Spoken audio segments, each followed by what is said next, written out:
All right, everybody, welcome. Ooh, hello. Welcome in to the MotorCity Cornhole ACL Regional. Let's fix that camera there so we don't have a close-up on Schmitty. All right. MotorCity Cornhole April ACL Regional. This is going to be tier 1. Whew, sorry, out of breath. Tier 1 doubles. We're about to start here in just a few minutes. We're going to have our first game up here on board 1. And we're going to bring you tier 1 doubles action all afternoon until we crown ourselves a tier 1 doubles champion. And we're going to have our first game up here. We got all the big names here. Everybody's out. You saw everybody over in Tier 1 singles on our other stream, so thank you guys for watching that. Thank you for tuning back in here for Tier 1 doubles. Lou, hopping in. What do you got over here, Lou? I gave you the king of one-eye jacks, Steve Sapp, against the reigning singles champion, Chase White, against Miss One-Eye Jacks, Maya Cup. We're getting all the One-Eye Jacks players up here today. Oh, we got a good one here for you first. It looks like Steve Sappington. YCO back on the live stream. No surprise. Let's go, Jack. Jerron hopping in on the YouTube chat. We got Steve Sappington and Chase White versus Maya and Charlie Van Arsdale here on board 1. And as soon as we have, there it is, get into the game zone for Tier 1 doubles. And let's take a look real quick while they are doing their down and back here at the bracket here for Tier 1 doubles. Looks like we have Jack McKinney and Jace Fleischer teamed up together. Steve Sapp and Chase White. Malin De La Cruz Gigante and Charlie Van Arsdale. We're going to see them here on board 1. And then we got Stephen Ochoa and Zane Croats. Joe and Autumn Bushman teamed up together. Let's see who else. We got Lucas Piper and Brantley Adams, David Brown and Caleb Ranker, Mike Jacquez, Derek Mason Jr., Steve Gray and Lisa Yang, Ryan Turner, Bryce Ott playing together along with Alex Hawkins and Cole Franzel. Those are your teams here for Tier 1 doubles, and this is a good size looking bracket. Look at that thing. Oh, this is going to be a lot of fun here today for Tier 1 doubles. Cannot wait to get one started. And we have our first game up here on board 1, and we're going to bring you that right after they finish up their down and back. What's up, buddy?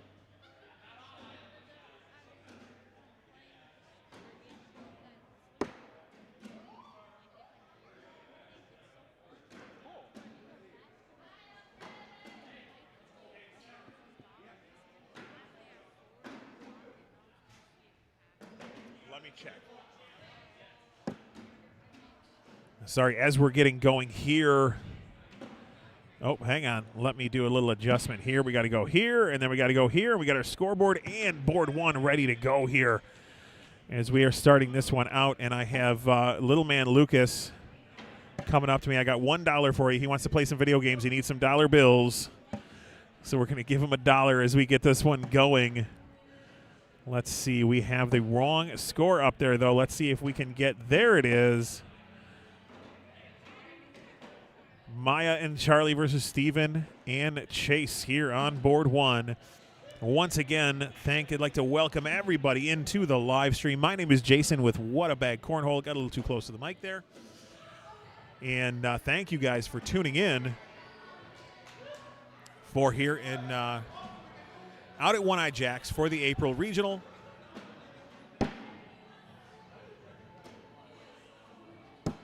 As we are just settling in here, trying to adjust everything. It's a little bit of an adjustment from singles to doubles.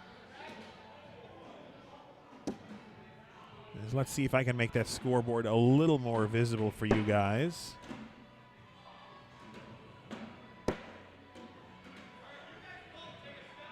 There we go. That looks a little better. As Steven and Chase White up to nothing early in this one, and we are going to get out of there with a wash down from the left side. And, of course, over here on the right, that is Steven Sappington there on the left. And, of course, we saw Maya quite a bit last week on the live stream. I think this is her first. No, we saw her earlier on the live stream here in singles. We saw Maya before. That's her there on the right. Steve Sapp did not play singles today. He did come up. He was watching the live stream earlier, though, so thank him for that. And then he came up here for doubles. Of course, when you get the call from Chase White to come play doubles with you, you don't turn that down. You show up.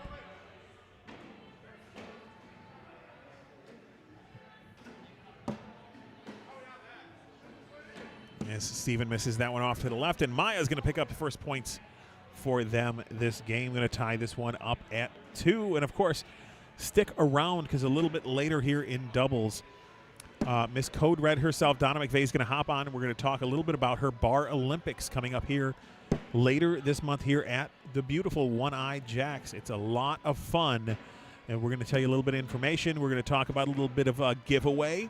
For those of you that have already or are about to sign up, make sure you get over to Scoreholio and look up the Bar Olympics, and you'll find it there. And we're going to do a little giveaway for those of you who sign up by Monday, just a couple of days away, and you don't want to miss out on this fun time. I can promise you now it's going to be the best afternoon outside of cornhole that you have spent in a while.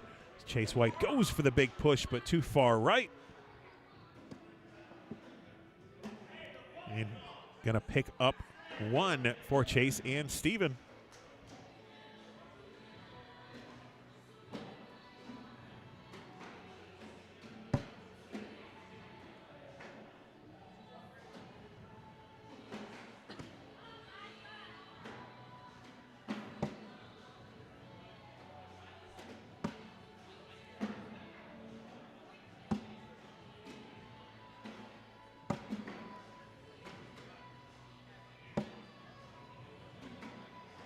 Steven consistent down the middle. Ooh, Maya missing on her last bag off to the right. But that's going to be 5 more for Chase and Steven. Of course, we just saw Chase right there on the right in his Florida Freeze ACL Teams Pro jersey. Just watched him take down Tier 1 singles, and now he's going to team up with yet another partner. I don't know if he's had the same partner 2 regionals in a row. I'll have to go back and look. But always shows up with a different partner and always ends up right in the thick of it at the end. He just won both singles and doubles last week at the March Regional. Now looking to do the same here as he's already won singles. Great shot there from Charlie, a little cut collect. Chase has already won singles, now looking to do the same thing here in doubles. Charlie flipping over to the fast side, maybe looking a little bar of soap here. Ooh, but he misses to the left and off the back of the board. Steve looked down at Chase and said, "You got lucky there, kid." Charlie finishes up, but going to give up 3 more to Chase and Steven.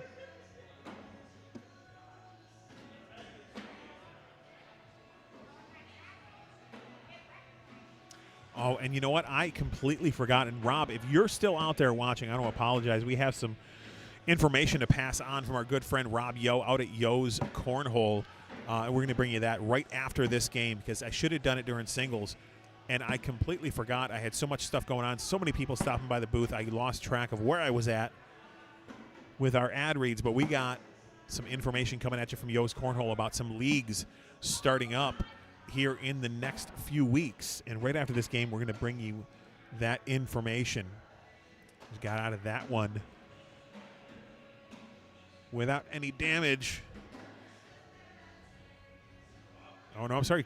Maya looks like she picked up 1 that round. Now 11-3.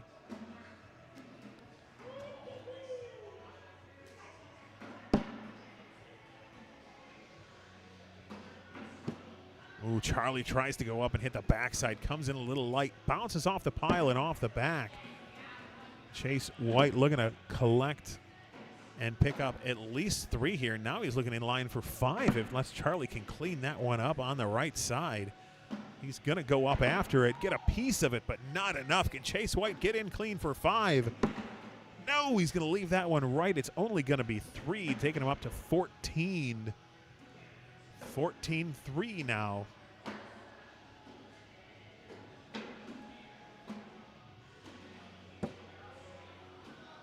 And things don't get any easier. You saw that bracket. You saw all the great players and all the great teams here. Things do not get easier as you go along.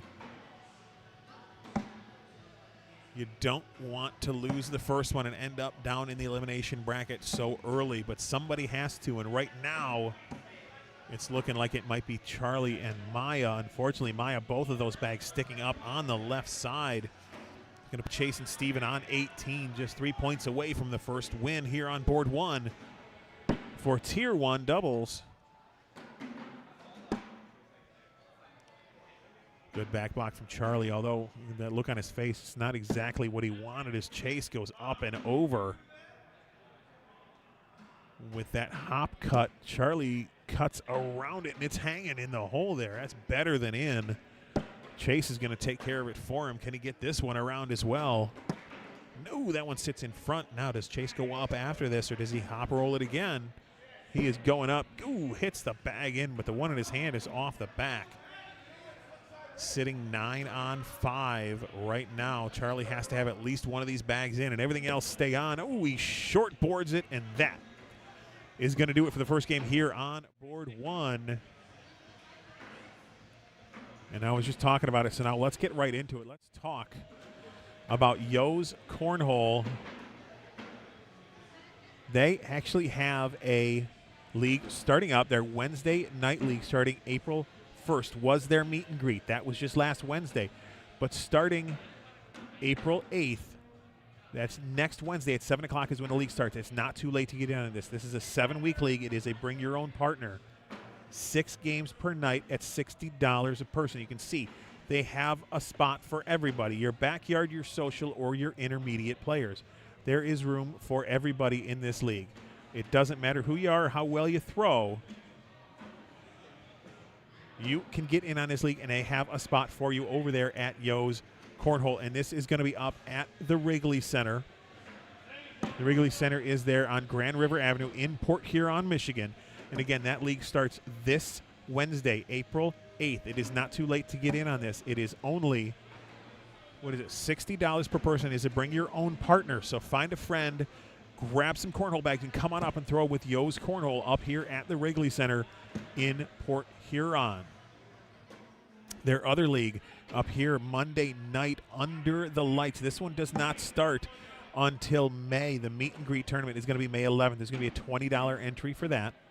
It is a 9-week cornhole league starting May 18th, and these are going to be all Wednesdays. Again, $60 per person, 6 games a night. Bring your own partner, just like the last league. And as you can see, look at all these different divisions. You've got backyard, social, intermediate, and competitive. And this is going to be an outdoor league at T's Party Grounds under the lights. T's Party Grounds, if you guys have not been out there, is an absolute phenomenal venue for cornhole, and this is going to be a fun league. Both of these leagues are going to be fun. Everything Yo's Cornhole does is top shelf, first class. Some of the best tournaments you'll ever play in are Yo's Cornhole. So if you need a league, you're looking for something on a Monday or a Wednesday night, these are your options. Yo's Monday night under the lights out at T's Party Ground. And of course, that is on Gratiot out in Columbus, Michigan. Or you head over to Port Huron, the Wrigley Center. Wednesday night league starting this Wednesday. It is not too late, just a couple of days away, but you can still get in on this. Go over to Scoreholio and sign up, and go out and see them this Wednesday out at the Wrigley Center. As we are now going to get into this game here, Joe and Autumn Bushman versus Steven Ochoa and Zane Croats as they're finishing up their down and backs here. This is going to be a good one here. Autumn threw one of the best games of anybody here in all of singles earlier. Unfortunately, we didn't get it on the live stream, but she threw a game against Steven Ochoa, who she's playing against here in this game. She threw 48 bags in that game, 46 of them in the hole, the other 2 on the board. 2 bags away from a perfect game. Absolutely phenomenal game from Autumn Bushman, and proving that, hey, just because you're a girl doesn't mean you can't come out here and dominate these men, and that's exactly what she did earlier. Looking to do the same thing here, teaming up with Dad Joe at the other end. We're going to get this one started down here on the right side. That is Steven Ochoa there on the left, Joe Bushman on the right. There is our bag spin going to Joe for first bag. There's our knuckles, and we are ready to go.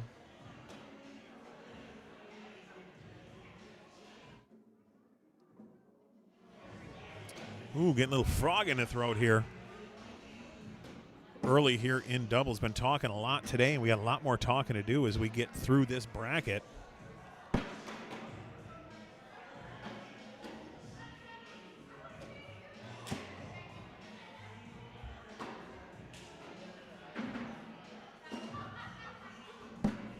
Steven, good get around bag.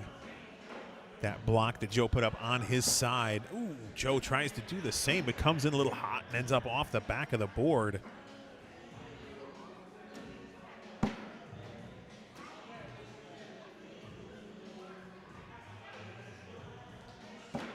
Joe going fast side, trying to collect, gets the bag on the board, but the one in his hand misses the hole, stays on the back though. Steven, how aggressive does he want to get? He wants to get very aggressive. He goes up after it. Misses and ends up just with a wash there. Opportunity for points, gets out of it with a wash. Lou, look at Lou trying to figure out what is going on. I don't know why Steven threw that bag the way he did.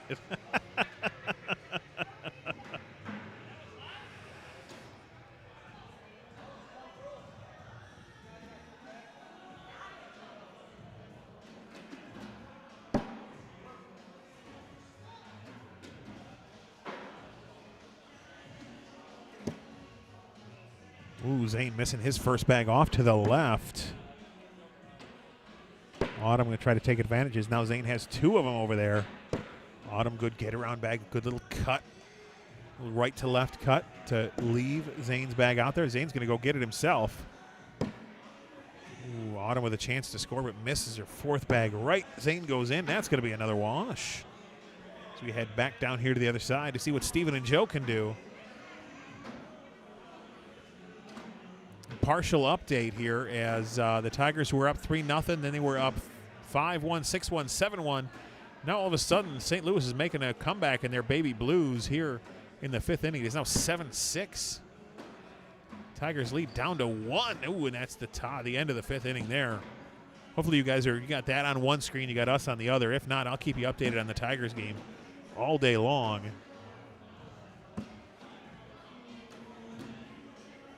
Joe puts up that block, beautiful block right in front of the hole. Steven going to look to cut around it. Ooh, when he cuts almost all the way around it, that bag is hanging there. It's going to be tough for Joe to go in without Steven's bag, but somehow he does. Well, the bag he throws is off the back, so Steven goes to collect, misses the bag in his hand, but still going to pick up first points of the game for him and Zane. It's going to be 3-0.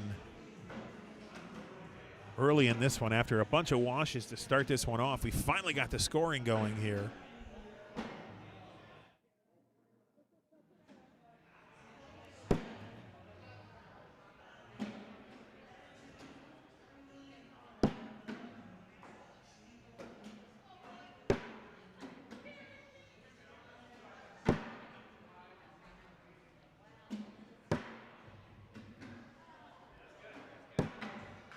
Ooh, Autumn's third bag off right. Opportunity for Zane to pick up at least two more. See if Autumn can finish strong, and she can. That's going to be 2. 5-0 lead now.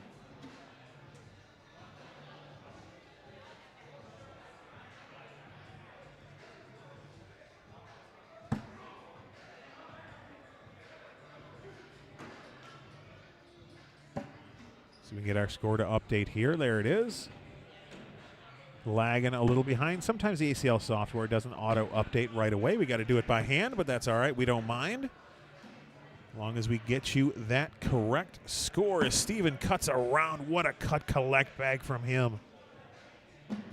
Gets everything to fall. Joe with the push leaves it off the back. Steven, can he cut around again? Oh, he rolls it this time. Showing a little diversity in his game. First the cut collect, then the roll, then Joe Bushman with the push again. But that one comes up short. That's going to be a 7 spot. Let's take a look at our first uncensored cornhole replay here in doubles as we watch Steven with the cut collect around that block. What a bag from him. Oh, my goodness. No, wrong camera. Let's get down to this side and watch these two battle it out down here. as they are both throwing fire at this end. Most of the damage coming from the other end. As April misses. Autumn, not April. Autumn misses that one to the left. I don't know where I came up with April from. And Zane in for a 12. Autumn to limit the damage. There it is. That's going to be 2 more.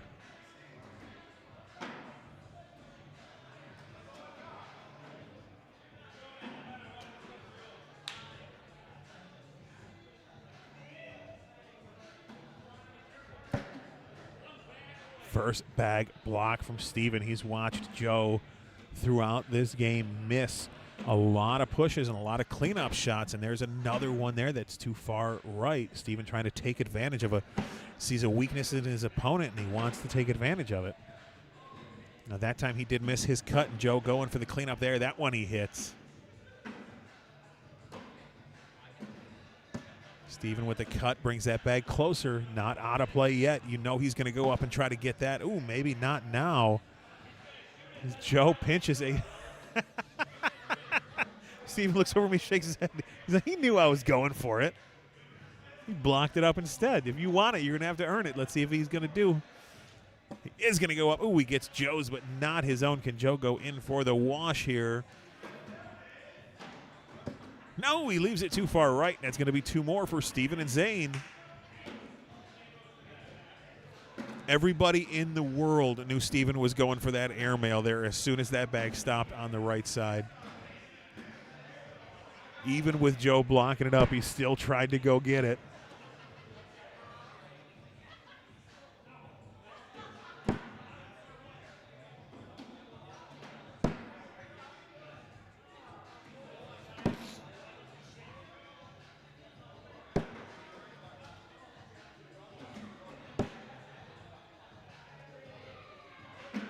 And again, one more time, these two down here just straight slinging it, but one more time. Autumn comes up a little short with her 4th bag, and it's going to be 2 more. Going to put Steven and Zane up on 18. Joe's got to be careful. He's had a few bags off the board already this game. He cannot afford another one here with Zane and Steven just 3 points away from closing this one out.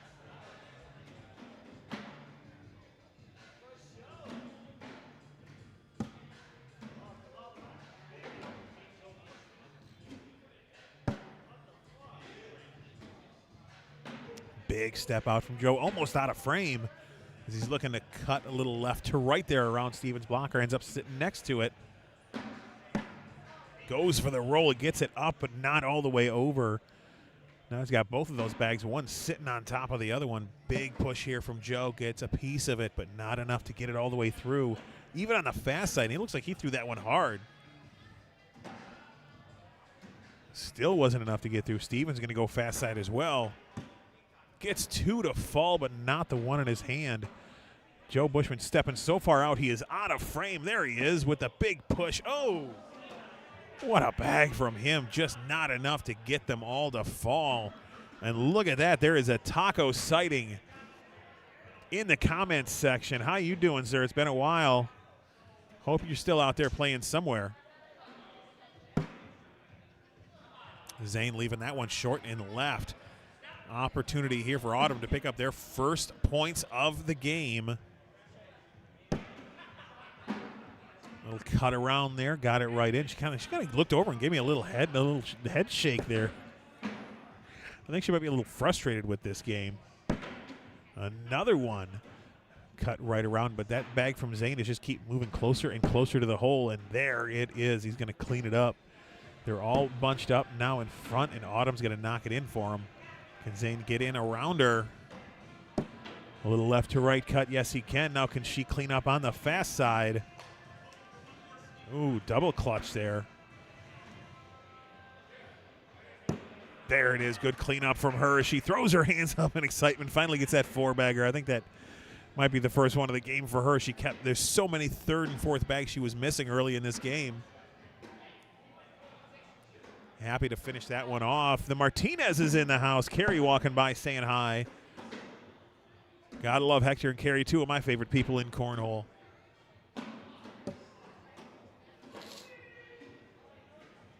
Weird bounce there from Joe. I think he tried to cut around, ended up rolling over on top of Steven's bag. Steven looking down, trying to figure out how he wants to attack this. Zane says just put it on because he's going to throw one off. That's not very respectful, kid. Steven cuts around and in. Joe sticking with the slow side, trying to make sure he doesn't throw one off. Gets the collect and leaves Steven's bag there. Once again, telling Steven, if you want it, you're going to have to go get it. Oh, and leaving that one short. First real opportunity for Joe to score here in this one, and they need it desperately, down 18-0 as he cleans that up in front of the hole. Steven, oh, he's gone after this. He got a piece of it too, just not enough. Now Joe Bushman go in for 5 here. Try to get themselves back in the game. Oh, but he leaves it short, and it's only going to be 3. Taco saying he might stop by. Don't play much. That's all right. Neither do I. I'm spend more time doing this than I do playing anymore. I think I've thrown in 2 tournaments all wintertime. Not very good. I was never good to begin with. Definitely not now that I'm not playing on a regular basis. But if you stop up, would love to have you stop by and say hi. Haven't seen you in a while. Always good to see Taco. One of the OGs of Cornhole here in Michigan. We got another one here. Mike Jacques over on board 2 right now. Down 6-1 in their Tier 1 doubles match.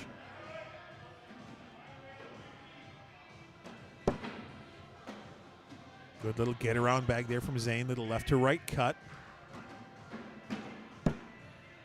Autumn tries to move hers a little closer. I think she got a piece of it. Didn't really move much, and Zane's going to bully it out of there a little bit. It's going to be tough for her to get it. She kind of double clutches, decides to try one more time.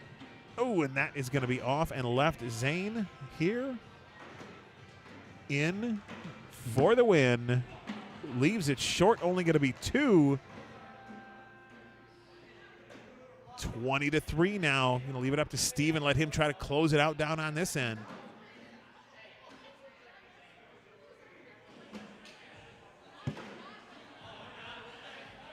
Sitting on 21st bag, short, not something you see very often from Steven. As he kind of stretches his arms and shakes his head down there, not happy with himself, as Joe's going to bury his first one in.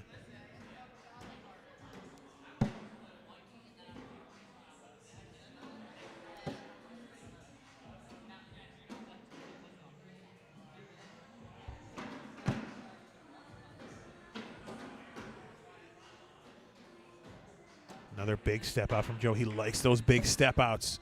Tries to go a little left to right cut there. Cuts a little too far right. Steven talking a little strategy with against his opponent there before he throws this one. Gets it to fall. What a bag from him. Steven, even with one off, is now sitting on 9. Joe has to be in here. And he is not. He is off the back of the board, and that's going to do it. Zane Croats and Steven Ochoa taking down Joe and Autumn Bushman here in Tier 1 doubles. We're going to have another game for you here right after this, but first, let's check back in. Oh, wrong direction. Let's go this way instead. Let's check back in with our tall guy cam. There he is all the way down there. Oh. Where is he? Where is he? Those are too short. There's the tall guy down there. There's your dedicated tall guy cam in between games. Down playing on board 6. They're in, I'm hoping, Tier 2 doubles. That far down the road, though, that might be Tier 3. It's hard to say. That is your dedicated tall guy cam here in between games.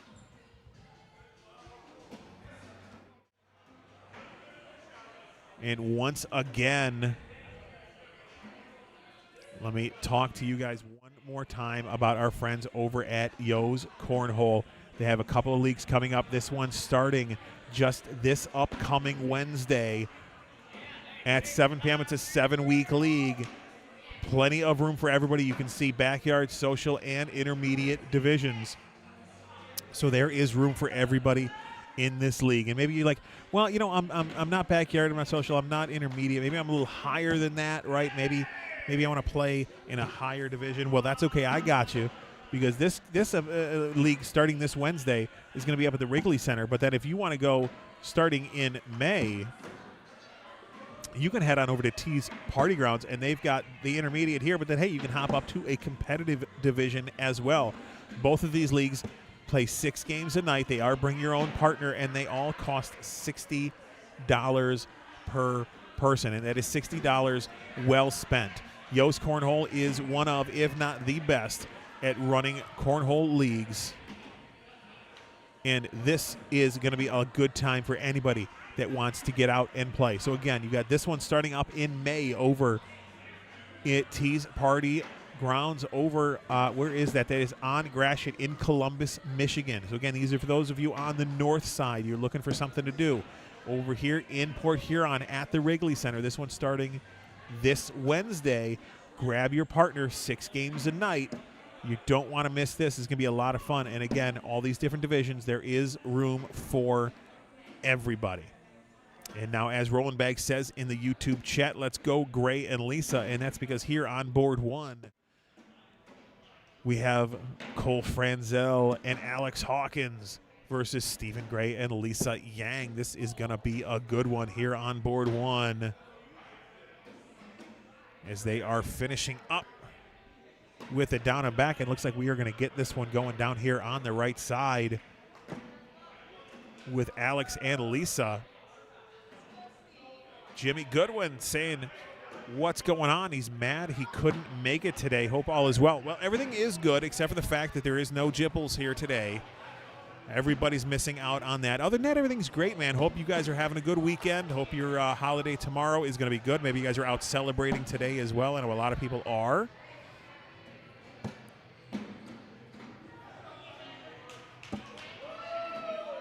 As Lisa starts that one off with a bag off the board, but then the next 2, and is it going to be 3, are in the hole. But it looks like all of Alex's are, so that's going to be the first 3 points of the game going to Alex and Cole. And, of course, down here on the left side, we saw Cole in singles earlier. We haven't seen Steve Gray yet today, but that is him there on the left side. Cole on the right. Miss Whatabag coming up behind me in the booth. How are you doing today, my dear? Huh? I said, how are you? Oh, wonderful. Wonderful. Worked all morning. Come to hang out in the afternoon. Love to see it. Love to have you here.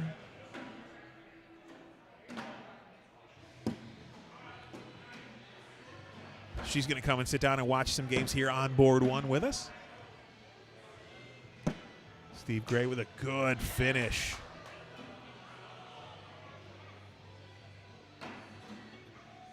John says the king of Flint in the house.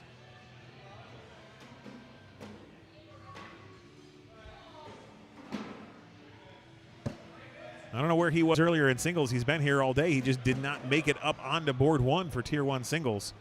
But he is here for Tier 1 doubles. Alex clogging up that hole while Lisa again puts another bag off the board.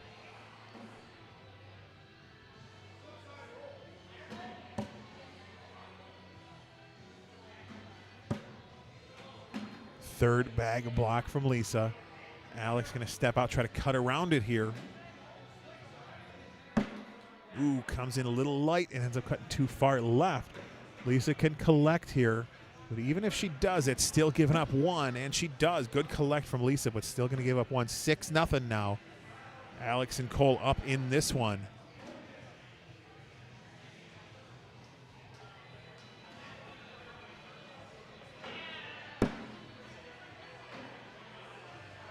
Once this game is done, we're going to take another quick peek back at the bracket and kind of see where we're at. This one, again, not a huge bracket. It is big, bigger than I expected it to be today. That's a nice airmail from Stephen Gray.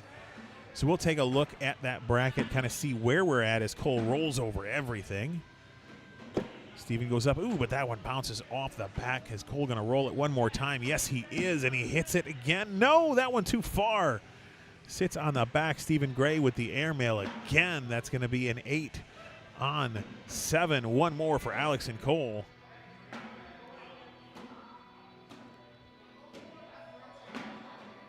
That's all he does is go up. He loves his airmail, and he is good at it, too.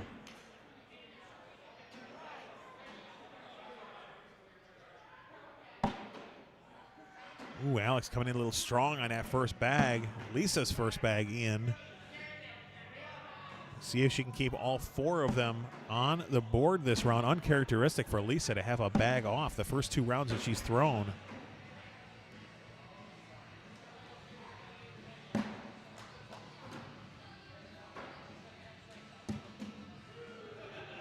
that one off to the right, going to help out Alex here as he finishes up with a 10. Lisa looking to do the same. Oh, but again, 3 rounds in a row now that she has had a bag off the board. That's going to be 3 more for Alex and Cole.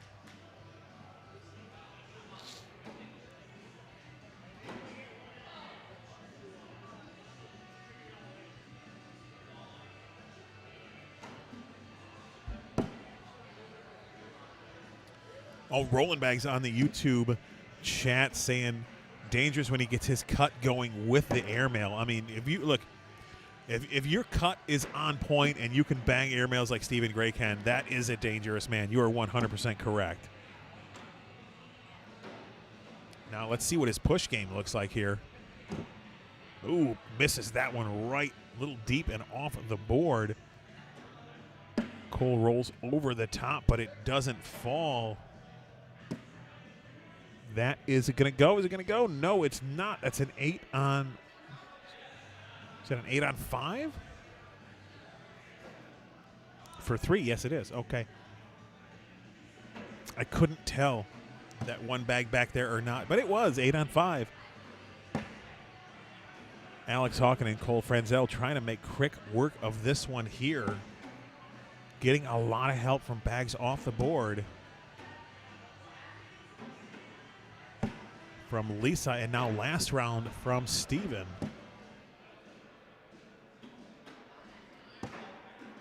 Alex in for a 10. Lisa looking to match. There it is. You know that had to feel good first round with all 4 bags either in the hole or on the board for Lisa in this one.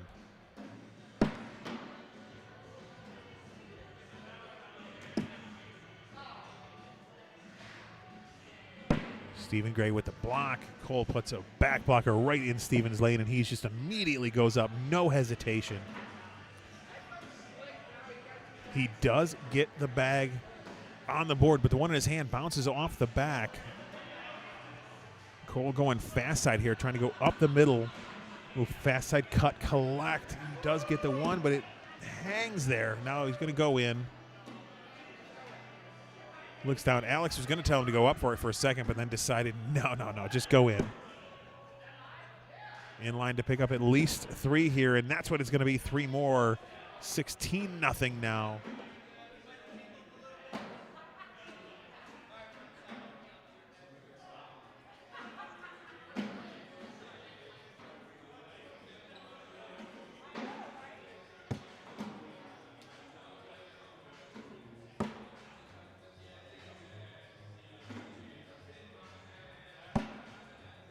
Ooh, both players now with a bag left. Lisa's not out of play. It is hanging in the back of the hole if she wants to get aggressive and go up after. And at this point, down 16-0, you don't have a lot to lose as she tries to cut around. But it just doesn't cut on her. Alex with the fast side collect. How aggressive does Lisa want to get? Does she go after that bag or not? No, just going to go in, give up her 2, take her medicine, and move on to the next round.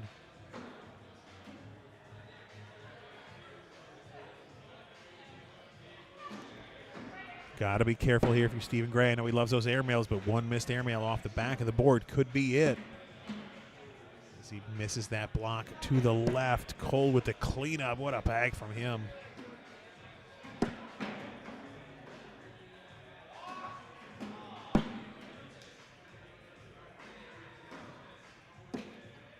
Wow, what a bag from Steven to cut around that and not get Coles to fall, and that's exactly what our friends over at Rolling Bags were talking about. Stephen Gray gets that cutback going, and it is dangerous. Does he go up after it here? No, he's going to slide in, and he comes up short. That is going to do it. Alex Hawkins, Cole Franzel taking down Stephen Gray and Lisa Yang. And I told you we'd take a look at our brackets. Well, let's go take a look and see where we're at right now. We're going to have this game up right here. Jack McKinney and Jace Fleischer versus Steven Ochoa and Zane Croats. We're going to have that one up next. And then we got Lucas Piper and Brantley Adams versus Alex Hawkins and Cole Franzel. Those are your two semifinal matches already here. Sorry, moving a little quick there on the mouse. Those are your two semifinal matches here in Tier 1 doubles. We got one. We're going to bring you hopefully the other, and then we're going to do some of these elimination bracket games. As you can see, we got this one starting up on court 3. We just saw Stephen Gray and Lisa. Going to go play Maya and Charlie. The winner of that's going to go on to play Mikey and Derek Mason Jr. We just saw Autumn and Joe take a loss. They're on playing David Brown and Caleb Ranker right now on court 2. Winner of that's going to go on to play Steven Sappington and Chase White. Who did they lose to? Let's take a look at that up here. Ooh, they lost to Jack McKinney and Jace Fleischer 21-0. That one wasn't even close. Here you can see they put the whooping on Maya and Charlie, and then they got the whooping put on them here. And that brings us to our game here. Jack and Jace versus Steven and Zane. And we're going to bring you that one right here as they're finishing up the down and backs.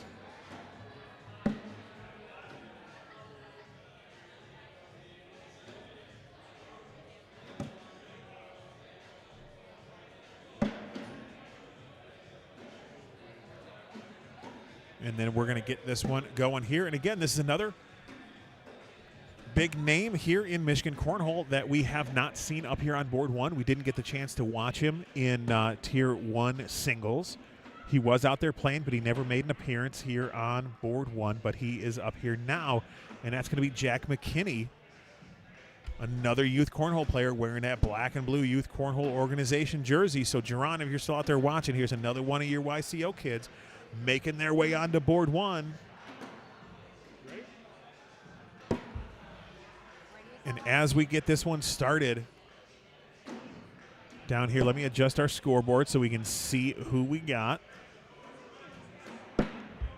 There it is, Steven and Zane, Jack and Jason. Again, that is Jack there on the left, Zane on the right. And we're going to bring in a special guest for this one here, as we call this one, and hopefully she'll stick around for a couple of games. We got a lot of information we got to pass on here.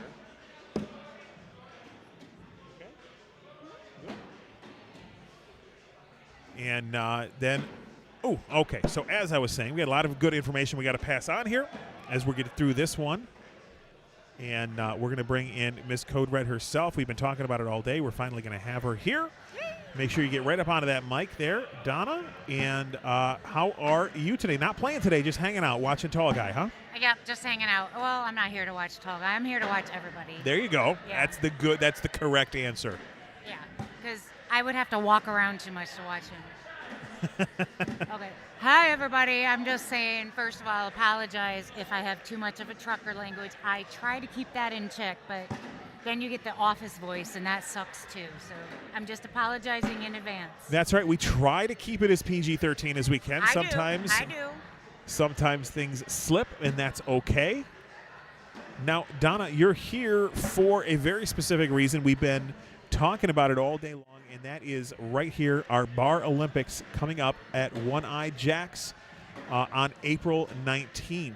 Now, this is something that is this something that you came up with? You created this, or something you saw somewhere and decided, maybe I want to try something like that? Oh, that's a very good question. I didn't even think about answering that one. Hey, I was sitting with Bob one day, and I was thinking about our ladies group, and I was like, Bob, what would you think if I brought a bunch of ladies and we tried to play every little event, sport, whatever you've got going on at your bar? And he's like, I've always wanted to try that. Let's do that. And so I started thinking about it, and it started out as a ladies thing, but most of us ladies don't want to do that kind of stuff unless we've got our man with us. So my practice battle ended up having a bunch of ladies and their man, and it turned into a nice event. It was It was awesome, and I loved doing it.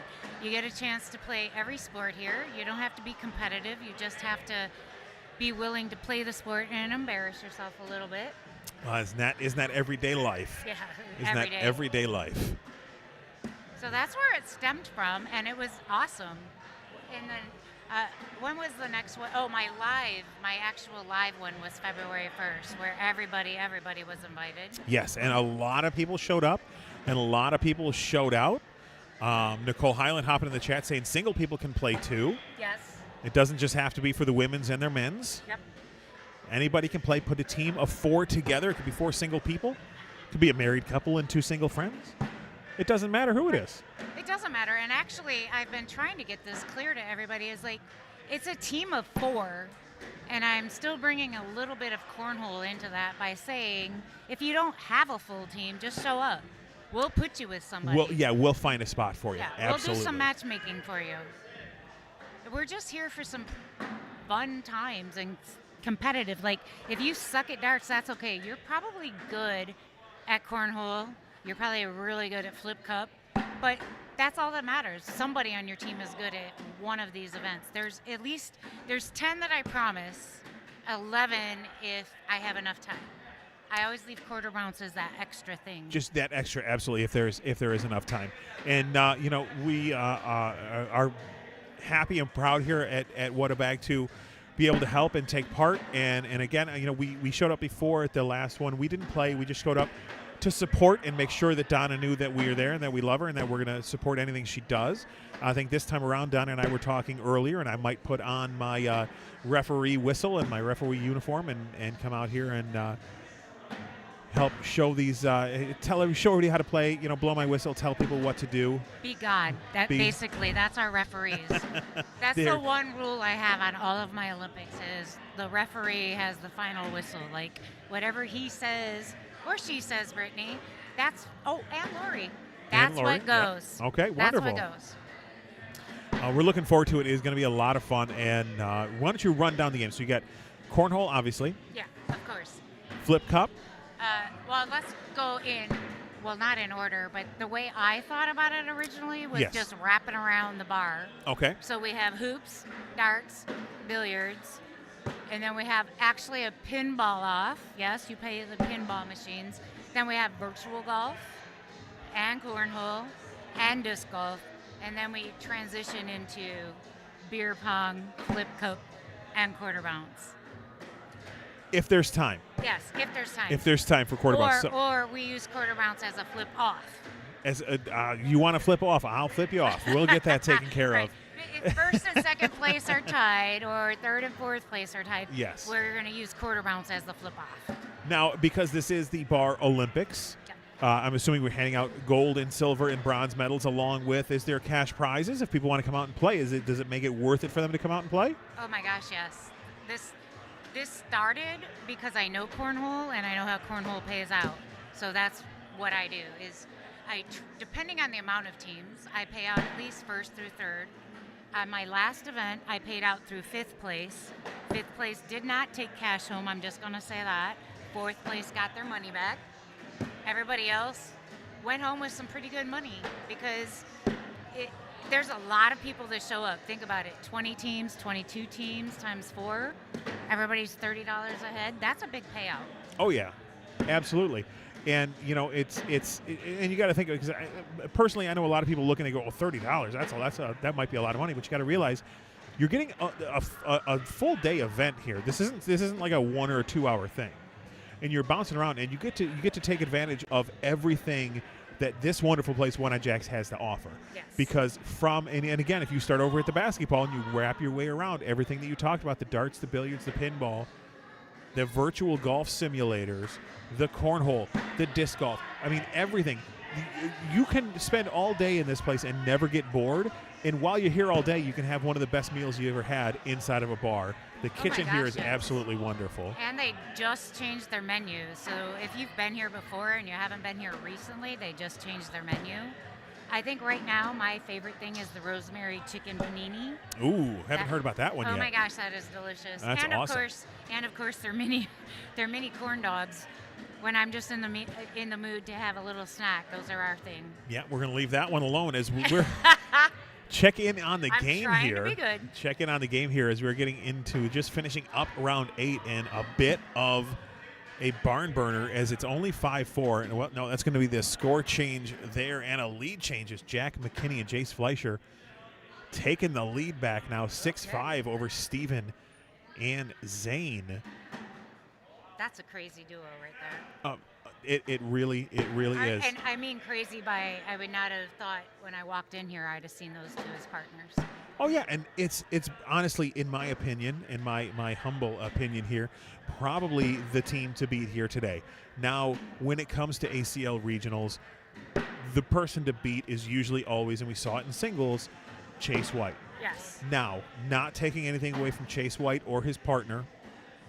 He's got Steven Sappington today, but when you're talking about the most complete team together, Jack McKinney, Jace Fleischer, if Jack's on his game, and we saw how good Jace can be in singles, Yes. I think this is going to be your team to beat right here. Of course, they have a mountain to climb, and the start of that is right here, Steven and Zane.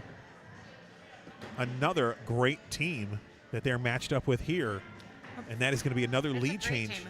Who's Maya's partner today? Maya is with Charlie Van Arsdale. Okay. Down there over on board 3, they are playing Lisa Yang and Stephen Gray right now, who we just had up on board 1 last game. Yeah. That surprised me too. I was listening to the Pine podcast. Yes, starring Steve and Chris Ridley Yes. of Rollin' Bags Cornhole. Yes, amazing podcast. But he had mentioned that he was partnering with Lisa today.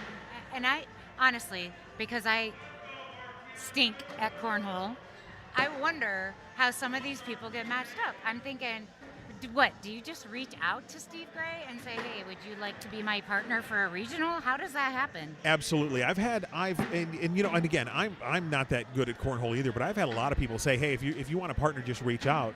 And I think a lot of it is just that. You reach out and you go, hey, oh, wow, what a bag there from Jace Fleischer. What a bag. You got to have what's that called? The chutzpah? Yeah, hang on. Let's take another look at that. As Jace is looking, asks his partner, should I roll it? He says, yeah. How he gets this up, over, and around, and it takes its time, but it finally does fall. What a bag there from Jace Fleischer. But a lot of it is just reaching out to somebody. Yeah. I mean, I don't think Maya and I have been partners on a couple of the smaller Monday and Wednesday night things, Money Yes. Madness, Wacky Wednesdays. But I don't think I would ever reach out to her and say, hey, for a regional, do you want to be my partner? So that's where I'm like, how do these teams get matched up? Well, and the big difference there, I think, is, Maya, I think just about any other tournament would be glad to team up with you. But when it comes to an ACL event, Yes. you guys are there's such a big separation in tier-wise where you guys are at skill-wise. So you're actually just trying to say I suck without saying I suck? No, that's just how good Maya is. Has nothing to do with you. Has nothing to do with you. It's just how good Maya is. But you see a lot of interesting, if you sit and watch, and I get lucky enough to sit here behind these microphones and watch all of these regionals for the last 3 years now doing this, that you see a lot of interesting teams Yes. that team up. And, I just wonder, it's, hey, you threw really well last time. You want to throw with me next time kind of thing. Yeah. Either that, or there is a tier 1 cornhole group chat that we're just not good enough to be a part of. Right. No, I don't think I ever will. Pat, one day. No, I'm there with you. I'll never be that. If there's a tier 6 cornhole group chat, that's the one that I'm in. I literally just joked about that earlier. I'm like, if you got a tier 7 for me to be in, I'll play. Absolutely. As, again, this game just keeps staying tight all the way through. Now heading into round 13, Steven and Zane up 11-10 as we are sitting down here with Miss Code Red herself, Donna McVeigh, chit-chatting about her new Bar Olympics that is coming up on April 19th out here at One-Eye Jacks. We're lucky we're able to do this regional out here so we can kind of give everybody who doesn't know about this place, and I can't imagine there are a lot who don't. Not in But- the listening area. That would shock me. Not in the local area, no, but we do get a lot of people like last. I haven't checked in this regional to see where everybody's at. But last regional, we had international viewers. We had some Canadian Wow. viewers. We've had people from California and Kansas, Alabama, all over the country watching. And that's how you get up to over 11,000 views on our last regional. Is you got that was people awesome. from all over the place tuning in and liking and sharing. And I want to thank everybody out there watching. Again, I see the numbers on the screen. I can see how many of you are out there on YouTube and on Facebook watching. And, you know, it's huge. If you guys want to help us out, give it a like, give it a share. Let's get these. You look at this, especially all these young kids out here on board one right now. 3 out of 4 of these guys can't drink. Right. I'm not even sure if any of them can give Steven a ride home if he needs one. Yeah, they're not even old enough. Wow. I didn't even think about that. So it's nice, and you can see there in the background behind Steven and Jace all the cool stuff there is to do here at One Eye Jackson. Just one more cool thing to do is Jace again with that sick bag, just that cut hop, a hop cut. What is it that Chris called it earlier? That right up and over. Steven tries to roll, and his does not go. Can Jace do it again? Yeah, like an intentional roll. I want to know how to do that. I think we all want to know how to do it. An intentional roll. Like, Yes. I can throw accidental rolls, but I don't know how I did it. Oh, that's right. You know what? There's ignorance is bliss, right? Sometimes you don't necessarily want to know. That's true. Because all of my bags would be rolls, because that's Right. all I would know from then on out.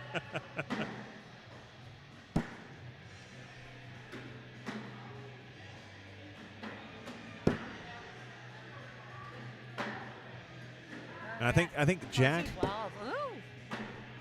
I think Jack and Jace, I might call them the hair team, because Jace has his hair just combed right down flat on his head. Meanwhile, Jack, I think he's going for the Doc Brown. He's going for the tallest hair that he can possibly have. I love that. I think if he put a hat on, though, he'd look like Zane. No, Just no, saying. and that's why he doesn't have the hat on, because he wants to be able to tell the difference. Is now Jack and Jace taking the lead back now 16-14 as we keep going back and forth in this one.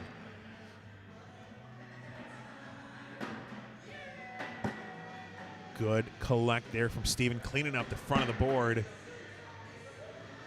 Meanwhile, I can see the steam coming out of my wife's ears as she's standing next to me watching the Tigers, trying not to blow another lead. Oh, okay. Bottom of the 7th. That's all right. They're We doing got their this. best. We got this. Did that one get out? Was that a homer, or did he catch that? No, it got out. Gleyber Torres hits a home run. We're giving you updates on all the sports here as we go through the afternoon. Yeah, look, there's even a horse race over there on that one. Yeah, there was some lacrosse on earlier, women's hockey.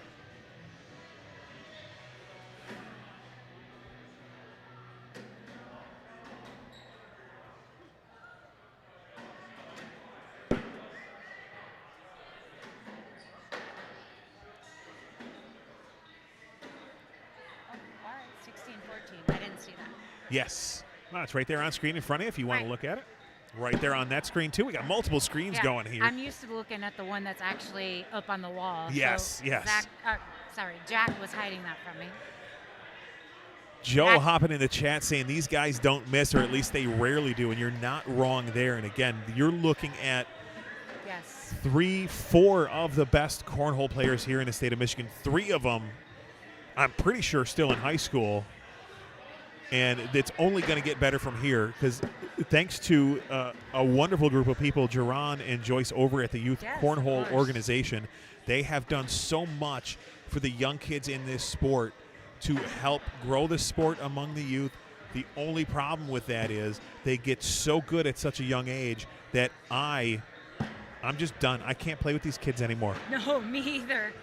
Hildebrand hopping in the chat saying hi to Donna. Oh, hi. That's awesome. Thank you. Hey, little boo-boo, are you coming tonight? I'm pretty sure he did say earlier he was going to be up there tonight. Let's go. But Joe- that was my big thing. Like, when I started out, like, in this group, I started out in cornhole probably 10 years ago, but I didn't hang out in this group. But when I started hanging out in this group probably 4.5 years ago, all these kids were shorter than me. Yes. And I actually played at their level. Not Zane. I don't think I ever played against Zane. But I'm talking about the Jacks and the Chases. They were shorter than me and played as bad as me. Yep. And now they... Now you're shorter than them and play as bad as you used to still. Exactly. Nothing has changed on my side of the board. in that last round. Steven and Zane, speaking of Zane, take the lead back now 17-16. Is this one just, these guys just trading blows back and forth. Who is going to stay standing long enough to finish this one out? Heading into round 19 now. Ooh, Zane missing that cut back too far left. Good bag from Jack. Replacement block. That one now sitting on the fast side. Should be an easy collect for him. Nope, Zane's going to do it for him. Okay. And that is going to be 2 more for Jack and Jace, and yet another lead change. What a game. Jerron, you're not wrong. Not only have they grown into great cornhole players, but they're growing into great young men. And again, you guys have a lot to do with both of those, because how you play on the boards can a lot of times translate into who you are as a person, how you react to bad shots and bad losses and good shots and good wins. A lot of that can translate into who you are as a person and how you learn to deal with things in real life. And so, you know, the game translate off the boards and out into the real world, and watching you guys, what you guys are doing over at Youth Cornhole and seeing the great young men that are coming out of there really proves just how important it is. Lewis Dugas, where is this? Where are you?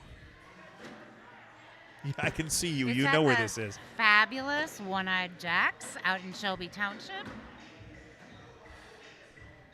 It is. And Clint hopping in the chat saying, what's going on? We have Clint, hi. I haven't seen you in forever. It Wow. is. That's a once-in-a-lifetime appearance. Let's go, Blood War. Yes. Tom Hoffman says, very true. This game helped me become a better person. Louis again hopping in the chat saying, Pat Moore tells me he's the best in the state all the time. I don't know about that. Nah, he says it, but he ain't. And Did you this say one. Tom Hawkins? No. Tom Hoffman. Oh, Hoffman. 2-3 Tom. Yeah. Now, hang on, guys, because we got ourselves a chance here to end it as Steven and Zane up 19-18, and Zane with a great cut around bag there, a little left to right cut. And now Jack has all 3 bags on the board, 2 of them bunched up right in front of the hole. See if Zane can get in here. That puts a lot of pressure on Jack. And another great cut bag from Zane. That is going to do it. Stephen Ochoa, Zane Croats taking down who I called earlier in this broadcast the heavy favorites, Jack McKinney and Jace Fleischer. Let's Jack, go, guys. That was a great game. It was. Jack and Jace heading down to the elimination bracket. Like, it wasn't a 21-0. No, that was a good one. Nobody has to put their head in their chest and be sad. That was an awesome game. I'm sorry. I have lost 21-0 a lot. Yeah, we all have. We all have. And we're going to have another game coming up for you shortly. But one more time, while we still have Donna here, let me put this graphic up on the screen. And these, again, the One-Eye Jacks Bar Olympics. I'm going to give credit where credit is due. That was done by Jim Howries for me. Yes, Jim Howries is the one-eyed selfie king. I have to give the credit. I didn't create that one. No, absolutely. And there's nothing wrong with that. Again, let's talk about it one more time. $30 a person for a 4-man team. If you don't have a 4-man team, if you can't put a 4-man team together, if you're just by yourself and you just want to come up and hang out like a certain Nicole Highland, don't be afraid. Right, exactly. Come on up. We will find a team for you. And that is a code red guarantee. Yes, we will find a team. Honestly. And even if we can't make it a 4-man team, we'll find a way to make it a 4-man team. Between my helpers and me, we'll find a team for you. Yes, we absolutely will. Let me go in here. I want to try something here. I want to go like this. Remember to yell. Go, Blue. All right. Now, Code Red, thank you for sitting in. I appreciate that. You can sit in for a little more if you want. Yep. Or if you want to relinquish the chair to somebody else, or I can go back to talking to myself. I've been doing that all day. That's somebody that's patting me on my back, asking I know to get in? he's trying to push you out. I was going to actually put her in. That's fine. Let's put the 2 of them. Let's see how they talk. Just give them both the Right. microphones. Yes, exactly. Kelly's too invested in the baseball game. I don't think she wants to get on here yet. She might get on here a little later. But before we go, Yes. we need to drop the announcement. Oh, of course. How could I forget? Gotta go nowhere. That's all right. How could I forget? Yeah, you don't have to go anywhere. You can sit there the rest of the day if you want. But today is, we talked about this earlier, today is the 4th of Today's the April. 4th, yep. The 4th of April. Monday, of course, being the 6th of April. If you have already signed up, or you sign up before or by Monday, Yes. So Monday if you- morning. sign up by Monday morning for the Bar Olympics, and you can sign up on Scoreholio. Just look up Bar Olympics on Scoreholio, Yes, right? it's on Scoreholio if you're a Scoreholio avid person, but I do have it out there for people that don't have Scoreholio. There is another link. Yeah. So if you find and if you're curious, if you don't have any, if you don't know what we're talking about, you don't know what Scoreholio is, go on Facebook. If you're listening to this, odds are you have Facebook. Go on Facebook, look up Donna McVeigh on Facebook, and you'll find all the information right there. Go to our Facebook, the What About Cornhole Facebook page. I just shared all the information yesterday. I'll share it again today so that you'll have all that information. And if you sign up by Monday morning, we're going to do a What a Bag giveaway in conjunction with Code Red and the Bar Olympics. And we're going to give away a T-shirt to each member of a one very lucky team come the 19th of April. We'll have those shirts here. We'll have the winners decided by then. We'll choose them. We'll get the sizes. We'll get all that done. So when you show up on the 19th of April, we're going to have some T-shirts for one lucky team. If you sign up, if you already have, or you sign up by Monday. Does that mean they need to change their team name to What About? I think that should be a stipulation. Or right? should be. I mean, I'm not going to enforce it, but I think it would be awesome.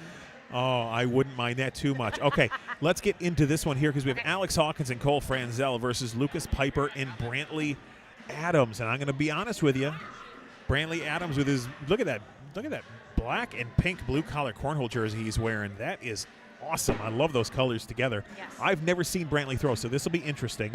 And he looks like another great young cornhole player. And again, I think the collective. And again, I still call Lucas Piper a kid, but I think he's the oldest one on the boards right now. It's just another great Yeah. group of kids up here. He's actually like 19 or 20. But he passes as a kid just because. Yeah, because he's been with this group of kids coming up for so Yes, long. yes. But he is don't let his looks fool you. He's a grown ass man who is engaged to be married right Oh, now. yeah, that's right. To none other than. To none other than with the Hawkins girl. I forget her name. Alex's sister, Alexa. Of course, Alexa. I should have known that. Yes. But you see Alex throwing next to Lucas there. Those guys soon to be brothers-in-law. Oh my gosh, yes. Good point. As Lucas and Brantley, even though I've never seen Brantley throw, he's doing a pretty damn good job here, up 7-1 on Alex and Cole. If Rolling Bags, if you guys are still out there watching, maybe you can tell us a little bit about Brantley here in the chat because I've never seen him throw before. And he is one of your guys up there from the Flint area. A lot of you guys coming down today. Love to see it.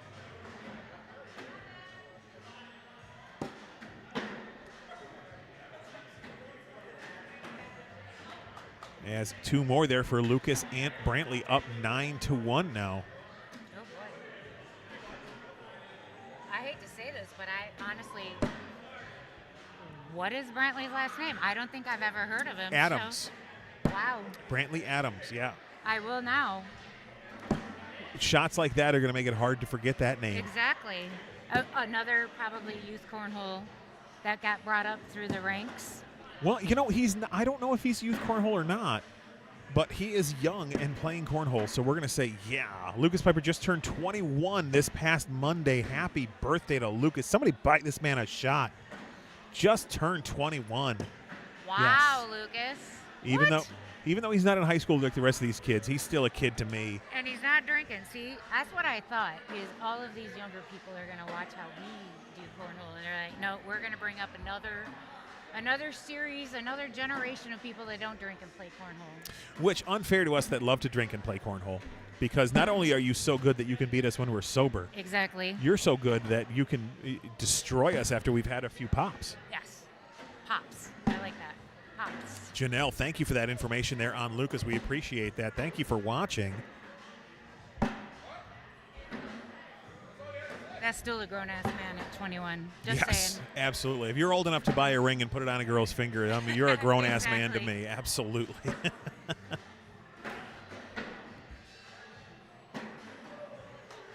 All right, and 9-3, and we got Chelsea Nicole Adams. I'm assuming a relative there of Brantley hopping in the chat saying, way to go, Brantley. Glad to have him here on the live stream.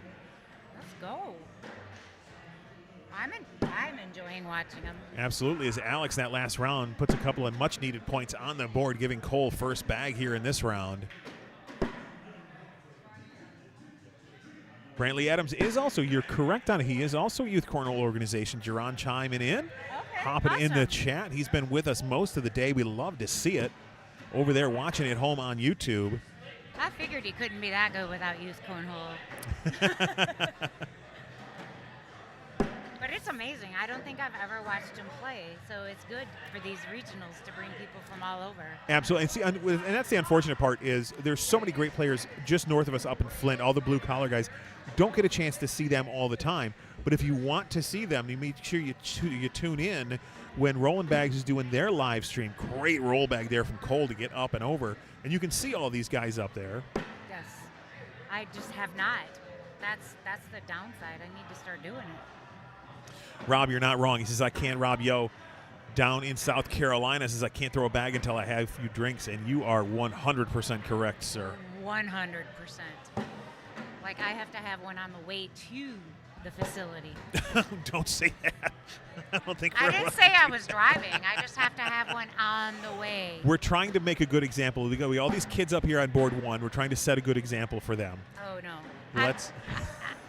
First of all, I can't be a good example for cornhole, so I'm out. No, but just a good example in life itself. Okay. Because we talked about earlier, cornhole is kind of a microcosm of life in general, right? Because how these kids are brought up on the boards and how they react to things that happen during a game Oh my and gosh, the game that's itself the biggest thing.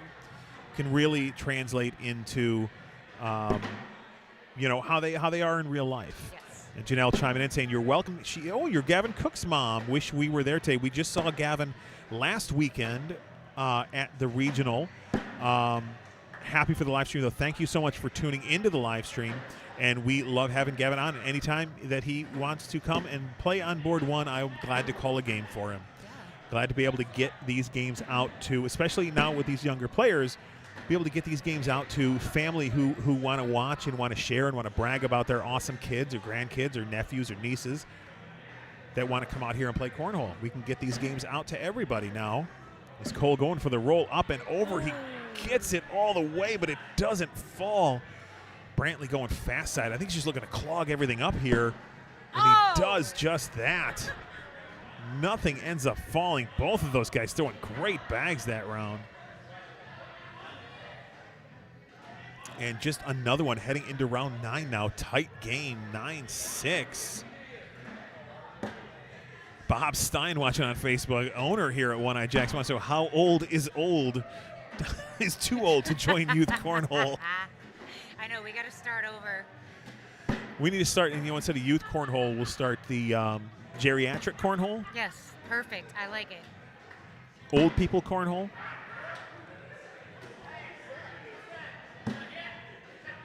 Yes, Bob, you're 100% right. Everyone to do with youth cornhole is good, and they do amazing work over there.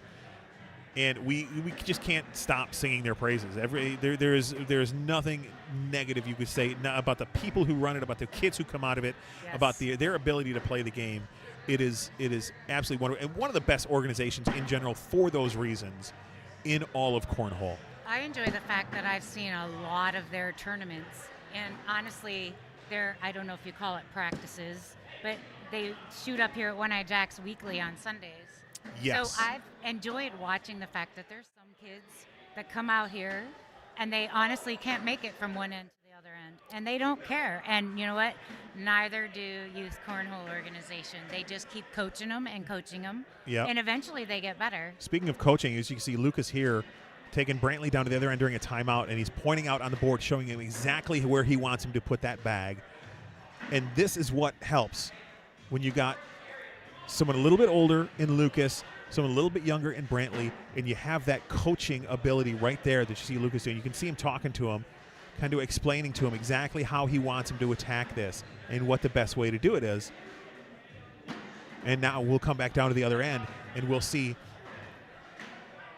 if Brantley can do what he was asked by Lucas at the other end. You can see a big step out from Brantley there. That makes me sweat as a partner, just saying. Being told what to do or stepping out? Making it. Ah, Like, I don't mind being told what to do. It's the problem of actually doing what I was told to do. yeah.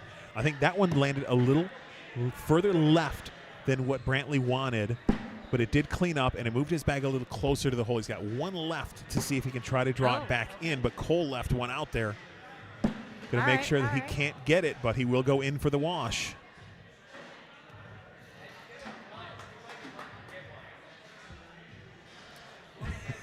Bob Stein campaigning in the comments section to convince Joyce and Geron to let him join Youth Cornhole. Right. I would even play on my knees just so you can teach me how to be better. PG-13, Donna. PG-13. Oh, I get it. All right. Oh, that's 100% my fault. Well, I apologize maybe an for arm that. behind my back. I don't know. There you go.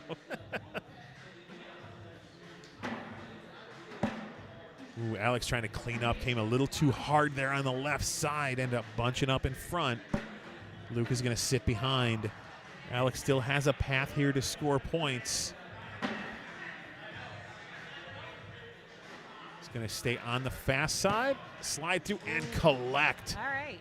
Going to be a 10-on-6. 4 more there for Alex, and Cole is going to bring him a little closer now, down 12-10 here, heading into round 13. Man, these doubles matchups so far here on board 1 have just been good games from beginning to end. They've been close, they've gone back and forth, and they've been a lot of entertaining shots. I want to know how you stay impartial. Let's start interviewing Jason. How do you stay impartial? As far as who I want to win a game, Yeah, sort like of thing. you can tell if you're listening to Tigers on the home radio or on the away radio. Well, because I don't have a dog in the fight. Oh, that helps. That helps. Not yet. to be Lucas honest, ain't there yet, no. right? Now, if once Lucas gets to the point where he's good enough to be playing in Tier 1 and on board 1, I'm 100% homer for that kid, right? Okay. Absolutely. It's going to sound like a Tigers home broadcast. I might even bring Jason Benetti in for a game or two so I can sit off and watch, and he can That would call be the game. amazing. Right, and as Cole gets 2 there and ties the game up at 12. But I love all of these kids and everybody that plays, and I try to be as impartial as possible, just because it's not fair to try to show favorites. And don't get me wrong, I'll say, hey, I think this guy is going to win this game, but I'm not, I don't actively root for him on mic during the game, other than saying I think he's got the better chance to win this one. Or even a team. Like, I think they've got the leg up. Yeah. But you could be totally wrong. Well, no, like walking into this game, looking at this matchup, having never seen Brantley throw before, my gut instinct tells me that Alex and Cole would win this game.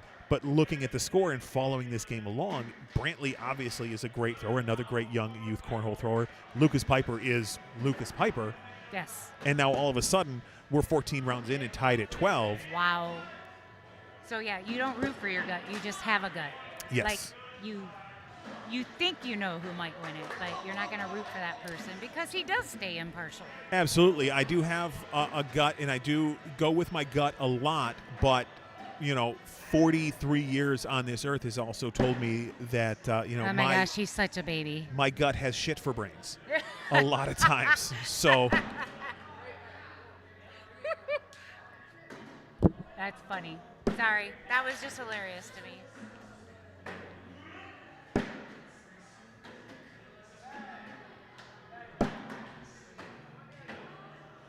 as Lucas and Brantley, as I'm talking about my gut, end up taking the lead back. And one more time, lead change. Cole here can choose. Does he sit for the wash? Does he try to push through for the wash? Alex tells him just sit, take the 10-10 wash. Oh, and instead he knocks Brantley's bag in, and instead of a wash, he's going to give up 2. Brantley and Lucas up to 16 now.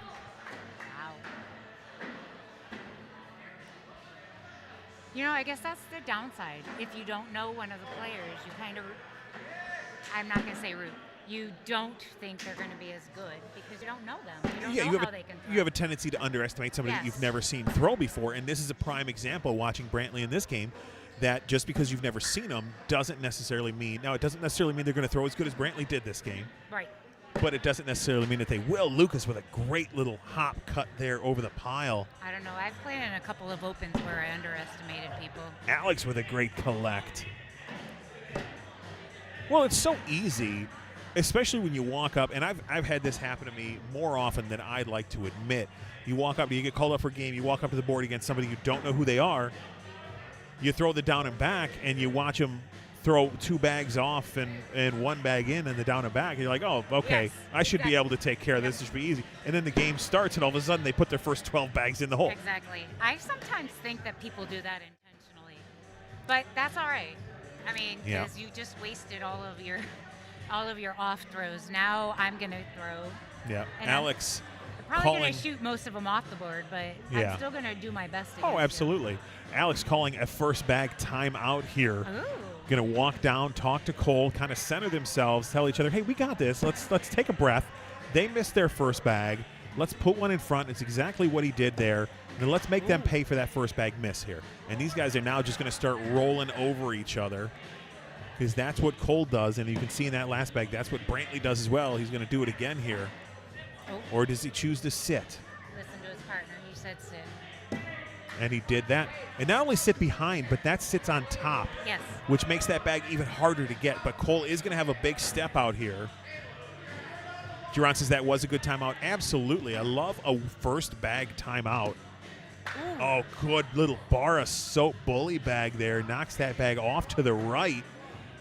And those are all Cole's bags in front. And now big opportunity for Cole here.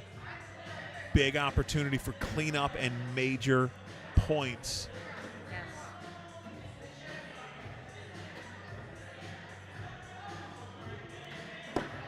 Oh, and he gets one of his bags to fall. Still going to be a 10-on-6. Going to be 4 points for for Cole and Alex. And that one more time, only 2. What? Okay. It All looked right. like 2 of Cole's bags fell. Only one of them did. I thought it was 4. It's only 2. Alex and Cole. We need a replay. I thought the same thing. I did too. Unfortunately, we got to hit the replay button, but it would have Yeah, shown we us the missed the good exact same bags. thing. Yeah. Yeah. What? They're both throwing It would've black proved we were bags. wrong. Black bags with pink highlights on them. Exactly. So they're very similar looking bags. And when they're on the fast side, like a few of them were that round, it's almost impossible to tell the difference. You know what? I bet the viewers are thinking the same thing. Because I'm looking at it on screen and can't tell. Yep. All right, and that round is going to tie us up at 16 now. Race to 5. Who is going to get there first? Cole shakes his head after that. That block not where he wanted it, a little too far right. As Brantley sits behind. Cole tries to roll over, but a little too strong, ends up sitting on the back of the hole.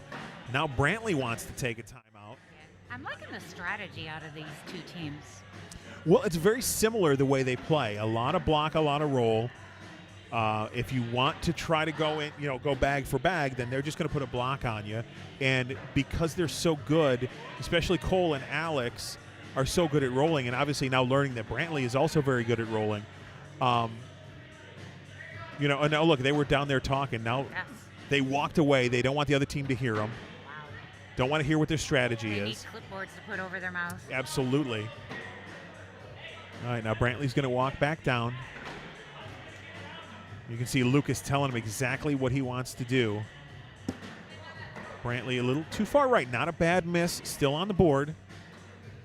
Cole going to roll again and misses again. Okay. That's the bag he was looking for. That's the bag that Lucas was telling him to throw right there. Yes. That is a perfect spot. And Cole going to roll over again. 3 Ooh. in a row misses from Cole. Now Brantley's going to go fast side. Push through. Just hope these don't bunch. Hope they don't bunch up. And that's exactly what they do, and it's going to be a wash. That's the problem when you have all those bags around the hole.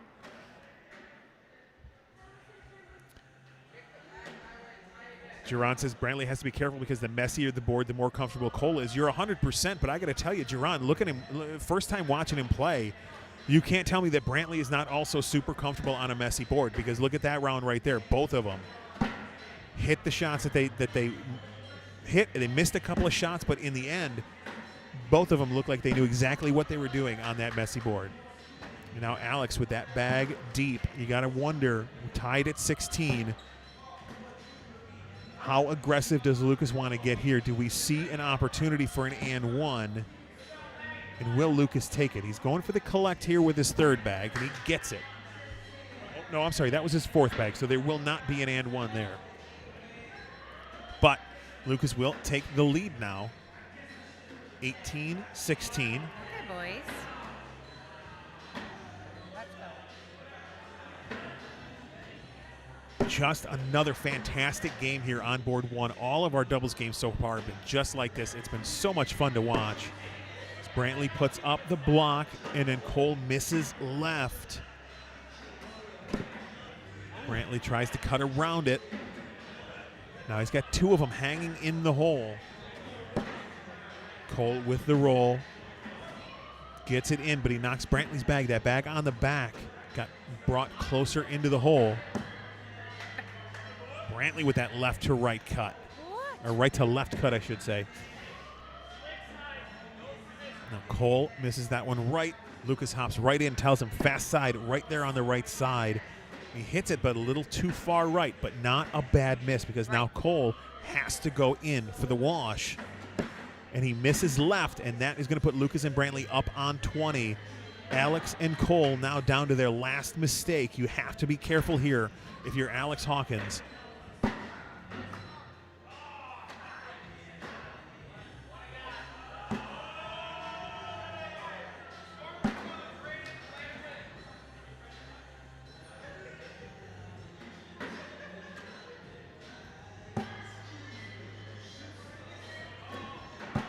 Lucas, perfect half in the hole blocker on his third bag. Alex is going to push through it.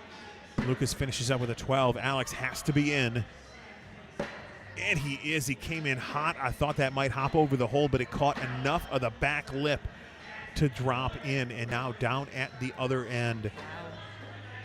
See, this is where, and I'm not giving out any secrets, anybody that's ever played against me knows, if it's down to this type of a score, I'm going to get nervous and mess up. Yep. It's just going to happen, and I don't see that out of these boys. And now I think we have a little timeout here. Okay, there it is. They were having some problem. We had a neon light here over the golf simulators behind us that was on. I don't know if you guys could see it on camera, but it was strobing, and it was just right over board one. They got it shut off now, so here we go. Brantley starting us off, sitting on 20, first bag in.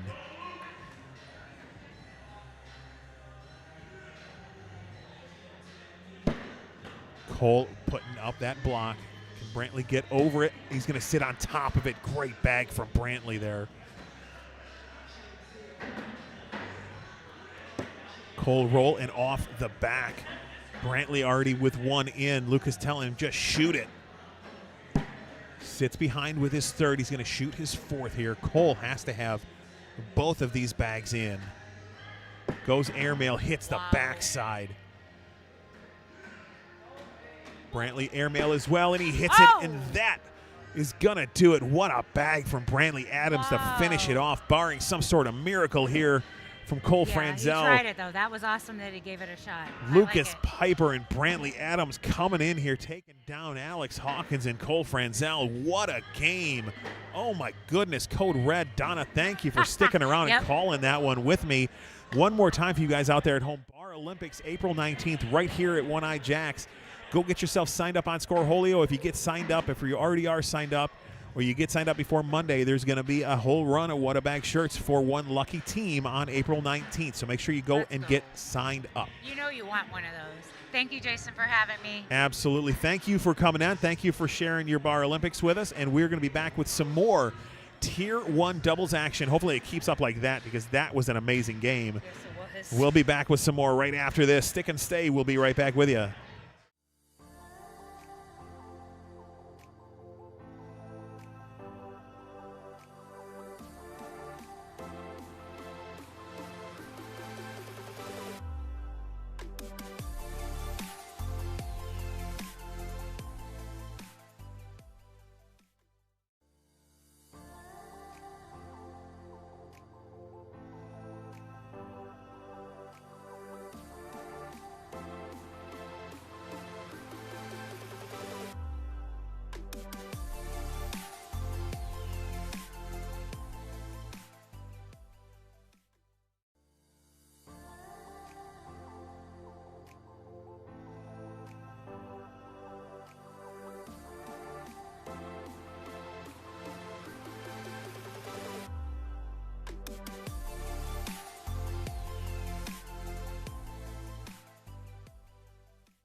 All right, guys. Hey, welcome back in MotorCity Cornhole April ACL Regional.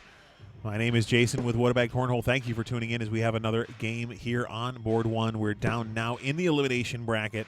Alex Hawkins and Cole Franzel, we just saw them get taken down by Brantley Adams and Lucas Piper. They are now up against Mike Jacques and Derek Mason Jr. We got that game for you here on board one.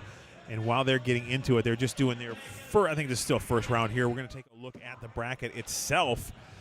And you can see this is where we are at.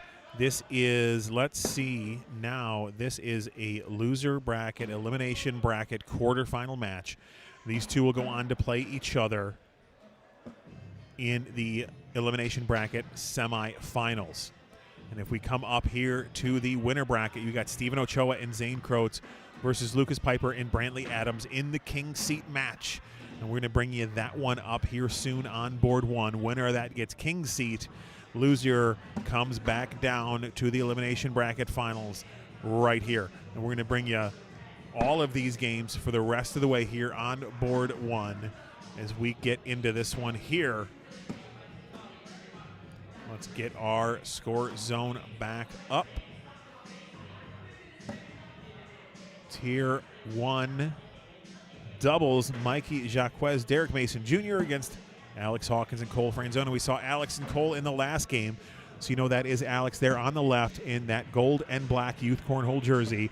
And the OG of OGs when it comes to cornhole in Michigan, Mikey Jacques there on the right in the black pullover and neon green Kill Shots cornhole hat. Down here on the left side in the blue and white on the left, that is Derek Mason Jr. And again on the right, Cole ACL Fan Zone there on the right. Did I say Derek was on the right? Derek's on the left, Cole's on the right. As Mike and Derek up 5-0 early in this one, and we have had some nothing but barn burners here on board one so far in doubles. Let's hope it keeps up. We're down to our last few games.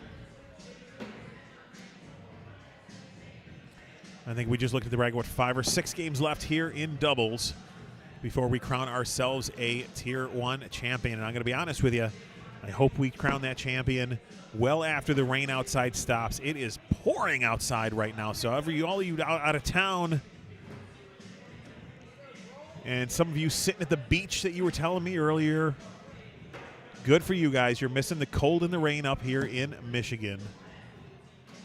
Jerron says, thank you, Jason, for great coverage today and showing some of Michigan's best players. That is my goal each and every time I sit down behind this mic, is to bring you the best coverage that I possibly can and showcase all of our wonderful players here in Michigan.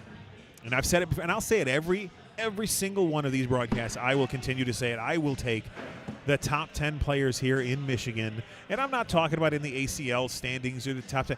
You let me handpick the top 10 players here in Michigan, even the top 10 players here at this regional, and I will put them up against the top 10 from anybody, anywhere in the country. We talked earlier in singles about how great everyone in singles were playing. About halfway through that tournament,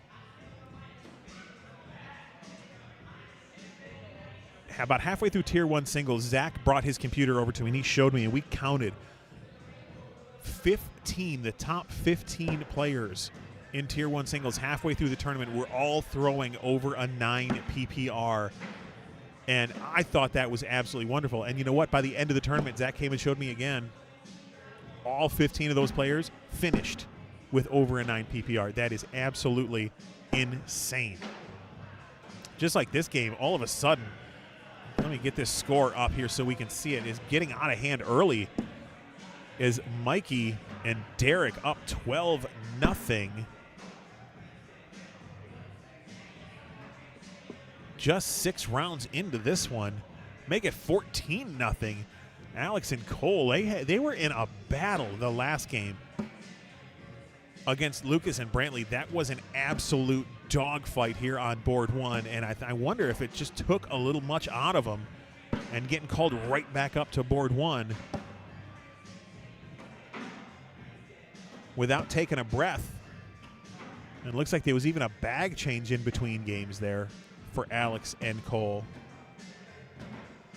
Mikey with a bag off, going to finish with a 7. Alex going in for a 10, going to pick up the first points for them this game. Much needed at that. Jerron says he does not like the bag change for the boys. Lisa Yang chiming in saying we have the best top 10 players in Michigan. Thank you guys for agreeing with me. I'm 100% behind you. I say it every one of these broadcasts, and I'll continue to say it until somebody out there in another state wants to take up the challenge, and we'll put it together, and I will be there to live broadcast it when it happens. Put your top 10 together, and you come give me a call, and we'll see what happens. That's my challenge to the 49 other states out there. You put your top 10 together and give me a call.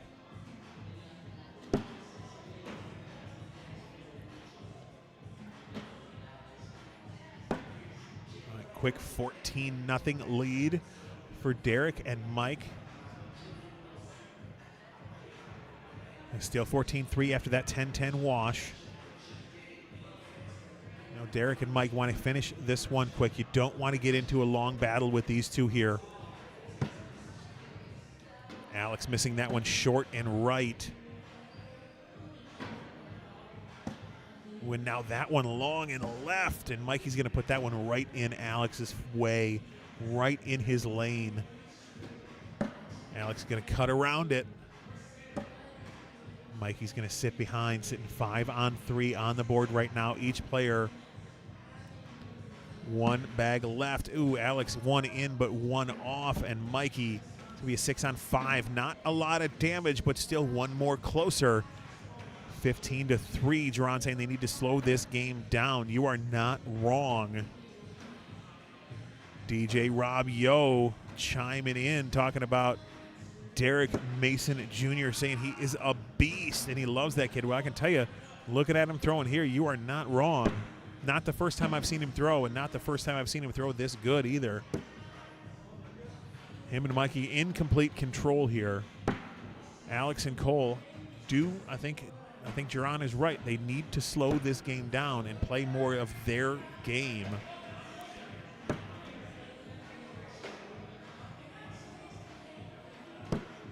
Derek sits in front of the whole 7th bag block. One of my favorite shots in the game. Cole now going to roll over here for 2. No, he's going to come up short on the roll, and it's going to be an 8-8 wash.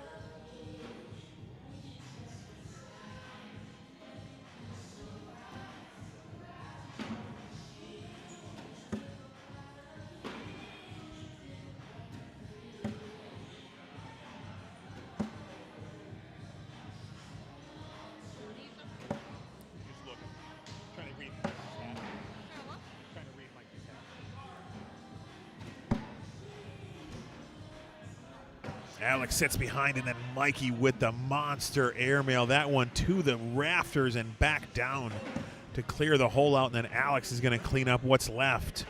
Great round from those two down there.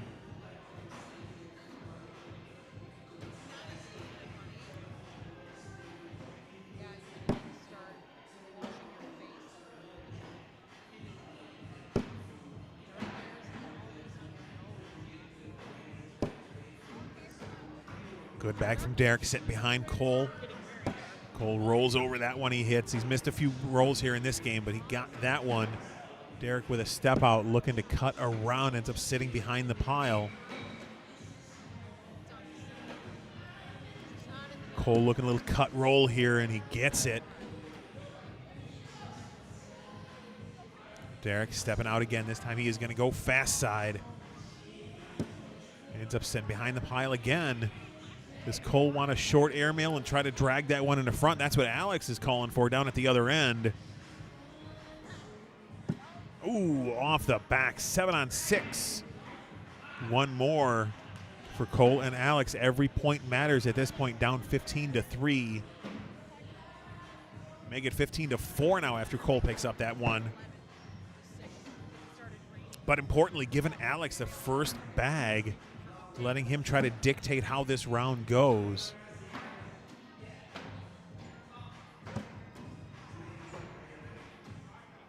Alex missing that one off left. Mikey's going to stay on the fast side. Try to push through. He gets one of Alex's to fall, and his bag there on the right is going to fall. It's on the fast side. It is in the hole, and Alex is going to finish it off for him.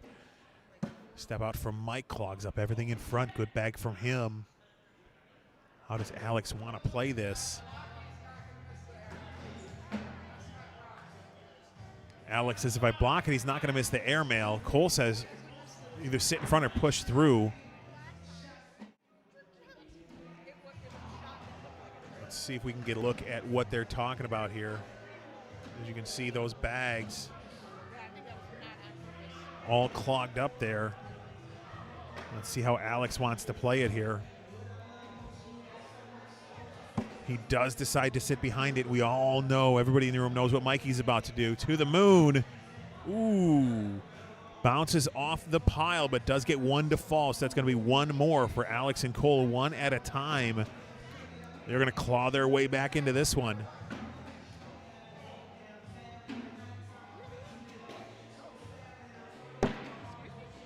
Do me a favor, guys. It's been a while since I've mentioned it, so I'm going to mention it again right here in the middle of this game. I got to see a lot of you out there watching. If you're watching us on YouTube, make sure you hit that subscribe button, hit that little bell, so every time we go live, you get a notification. If you're over watching us on Facebook, make sure you like the Whatabag page. Give this post a like and give it a share. Let's get these great players here in Michigan out to the world. Let's share this as far and as wide as we can, as that is a 12-12 wash. Still stuck at 15-5. It's been a while since Mike and Derek have scored anything. They're going to need to change something up here. They do not want to let these kids get back into it, and the longer this game goes, the better the chance of Alex and Cole getting hot.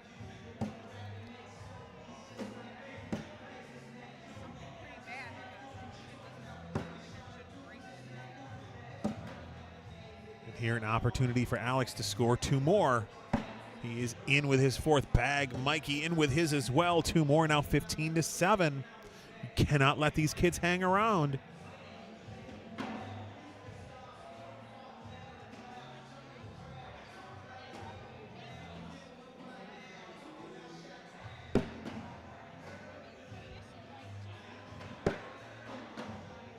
Derek now missing that one off to the left. Another opportunity for Cole and Alex to put more points on the board.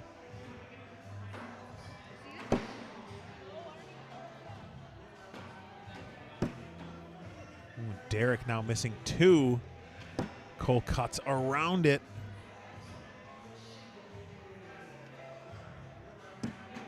It's going to be four more. It's going to put Alex and Cole up to 11. Let him hang around, and this is what's going to happen.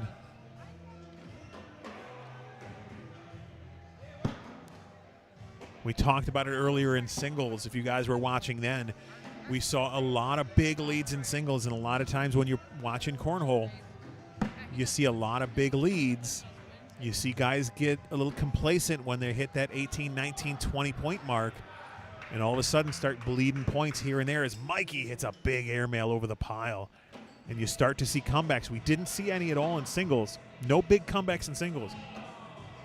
But I knew at some point in time today, we were going to see one as Alex with the cut collect.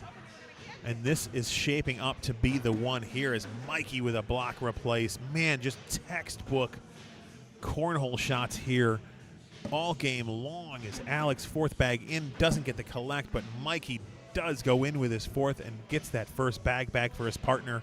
Gets some much needed points. Going to take them up to 17 now, 17-11. Good job by Mikey there, stopping the bleeding. That big airmail from him really helped. Side by side now.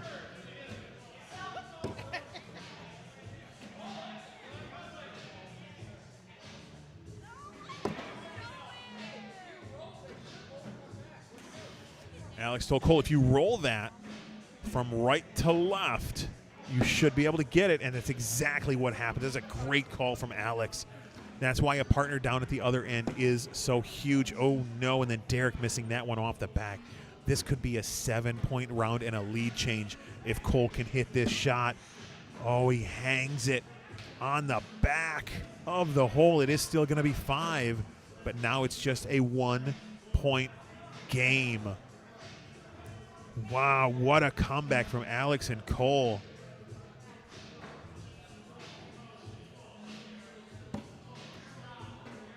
Weird things happening here at One Eye Jacks.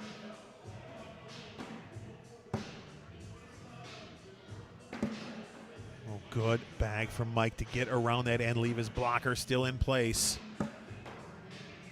Oh, this is trouble here. How does Alex want to play this? A little bit of a step out.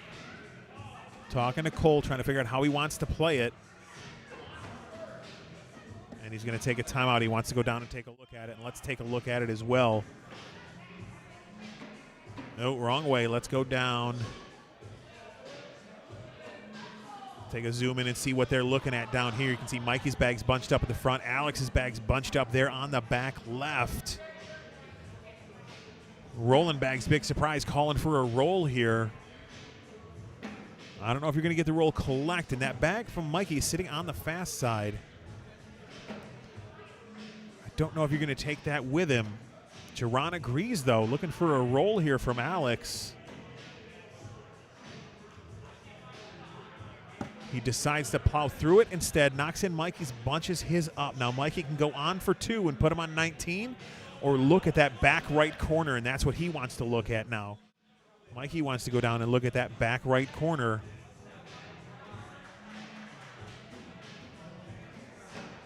Let me see if I can zoom in here one more time, see if there's any room in that back right corner. You can't see it from here, but there is a little bit of room there. So Mikey's trying to figure out, can I fit there? Is it worth the attempt? If he hits it and he goes in clean somehow, then that is game.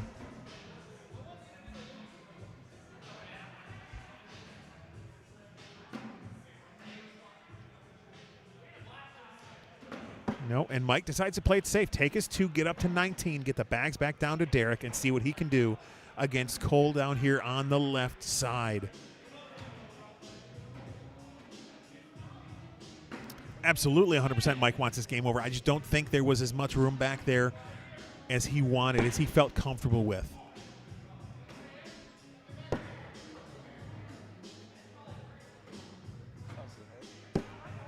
Oh, Cole now got to be careful. Hope Derek misses something here and he gets that one in.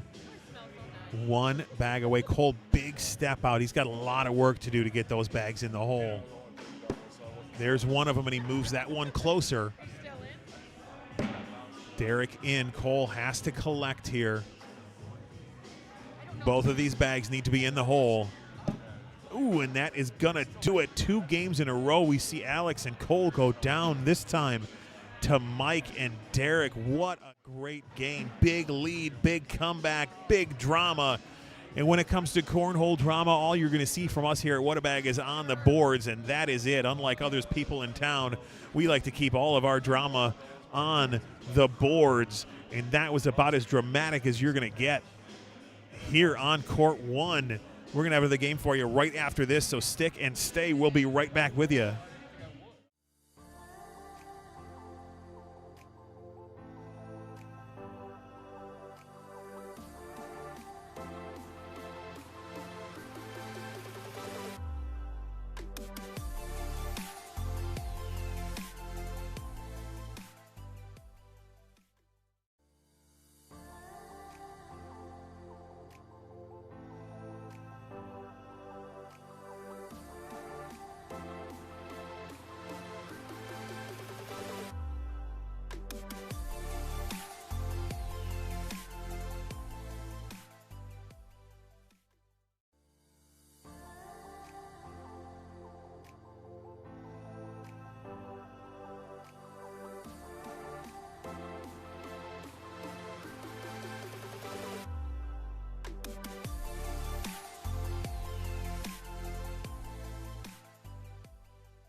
All right, back again. MotorCity Cornhole. Oh, man, that mic is popping hard. We don't have time to replace this one. MotorCity Cornhole ACL Regional for the month of April. My name is Jason from What About Cornhole, and we are back one more time here for Tier 1 doubles. And we got ourselves a pretty good matchup here. Zane and Steven, Brantley and Lucas.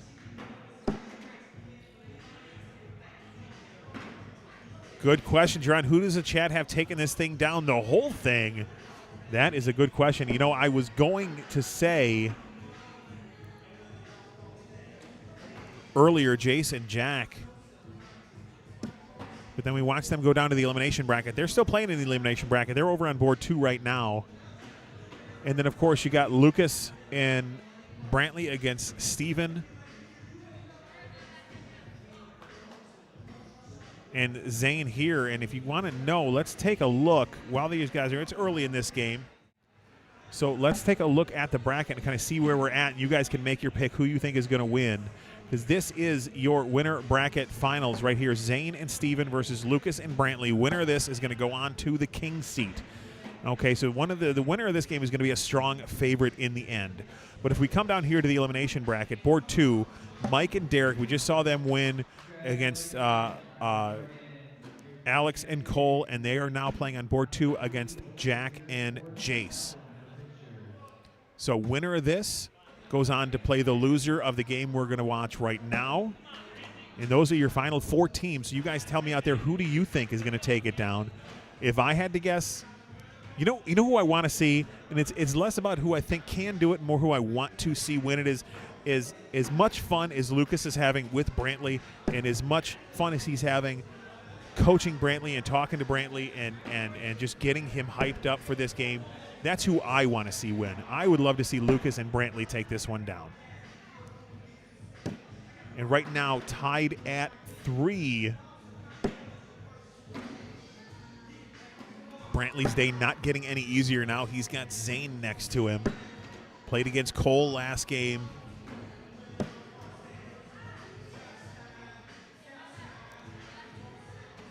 Now he's got Zane. As Zane picks up 2 on him right there. It's come down to this side. And again, you know, Lucas there on the right. Steven there on the left. I will keep you updated on the Derek and Mikey game. They are playing Jace and Jack on board 2. Jace and Jack up 6-2 right now. Big step out from Lucas. Looking for that little right to left cut. Gets it and in. Steven trying to get a piece of his and bring it closer to the hole. Misses too far left. It's going to give an opportunity for Lucas to do just that. Put another one in the hole. Got to have the collect here for Steven. No, he's got 2 bags off now, sitting 7 on 4 on the round. Could be a big 6 points for Lucas. And that's exactly what it is. Man, he makes you really wonder about that bag as it gets up in the air and just kind of hangs there for half a second before it decides to fall in. 9-5 now. Lucas and Brantley up. Jerron saying Brantley is earning his stripes today, and you are not wrong, sir. He is putting in the work. Steve is breaking chairs in the background. He almost threw that one into a pinball machine over there. Got to be careful.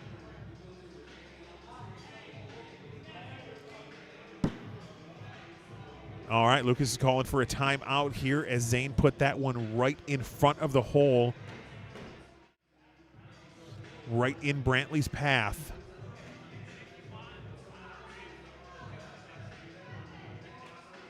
Big high five there from teammates. I love watching Lucas hype Brantley up here.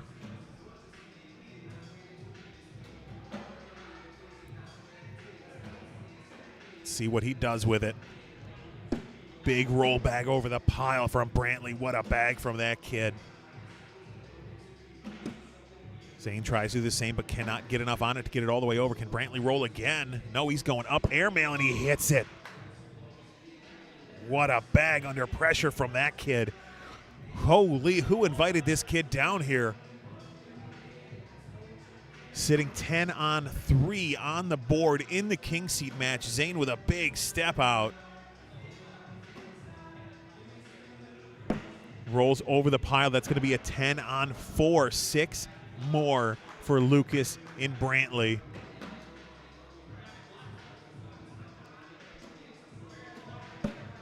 $15-5 now.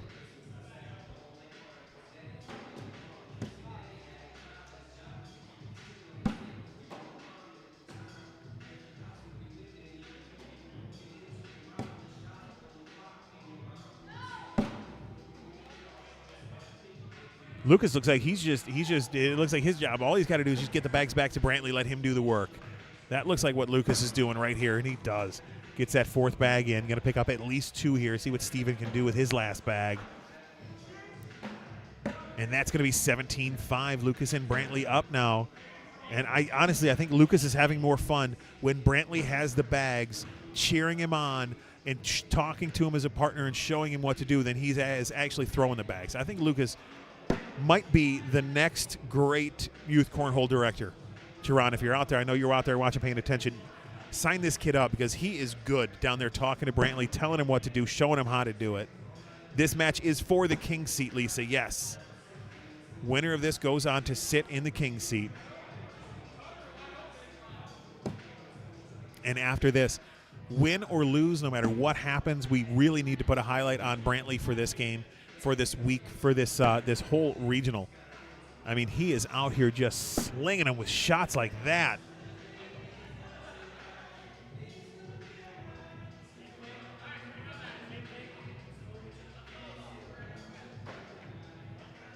Yeah, John making a good point, pointing it out here in the YouTube chat. Brantley is the only non-pro, current or former, on the boards right now. As Brantley is going to give up 2 there, but hey, not a bad round. If you're going to be up 17-5 and you got to give up points, only giving up 2 is not a bad way to go.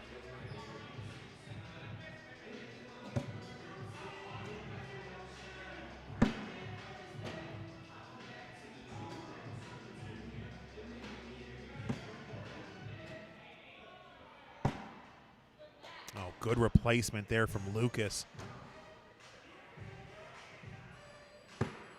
Steven tries to sit behind, ends up kicking a little too far left, still able to get it. He is going to go fast side here. Get a piece of it. Oh, and a little too far now off to the back. If Lucas can get in, that can be game right here. Oh, instead it's a wash. Brantley's playing with Lucas and Alex 2 to 3 times a week. He really looks up to them for mentoring. Chelsea, thank you for that. He is, whatever these kids are doing with him, they're doing a great job. And you guys, I'm sorry. I know I was supposed to keep you updated on that game on board 2. But I was too busy watching this heater over here. I didn't see who won that one.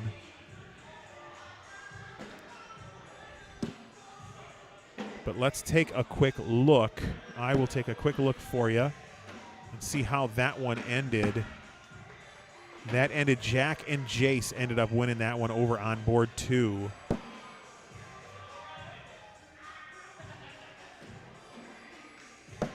Oh, great bag there from Brantley to cut around.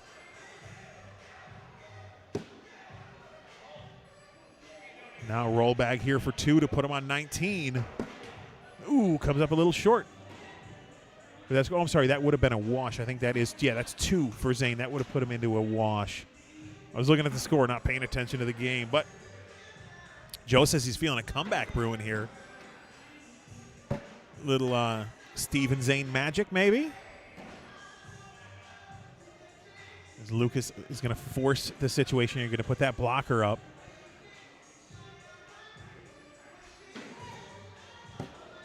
Oh, and misses that one off left. Lucas with that little hop cut, that little left to right hop cut that he does.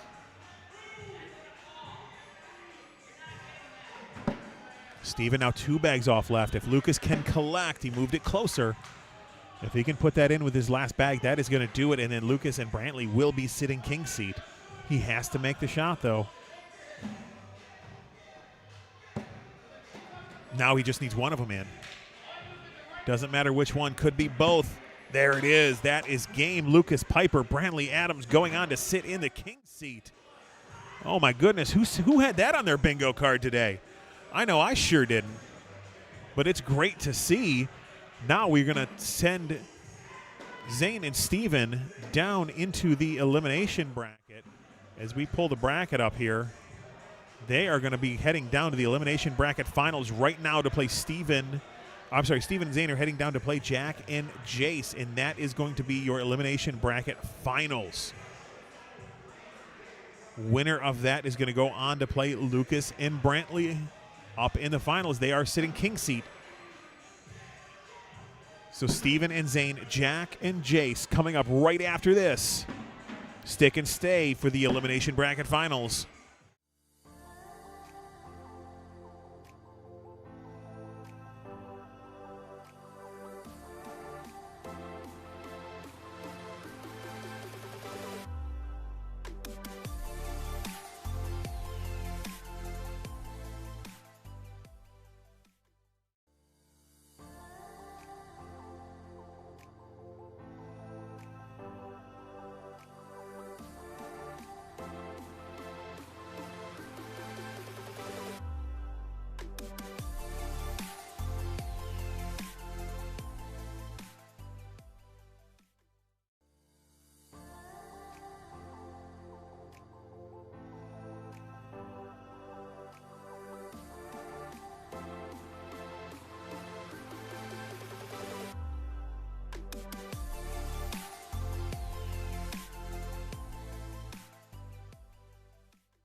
All right, here it is. Final 3 teams, Tier 1 doubles, MotorCity Cornhole ACL Regional for April. If for some reason you're just joining us now, what a time you picked to join. My name is Jason from Waterbag Cornhole, and we are going to be here for what is now the 3rd place game. Jace and Jack versus Steven and Zane. Winner goes on to the finals to go try to double dip Lucas and Brantley. Loser takes 3rd place. Steven and Zane up to nothing here in round 2.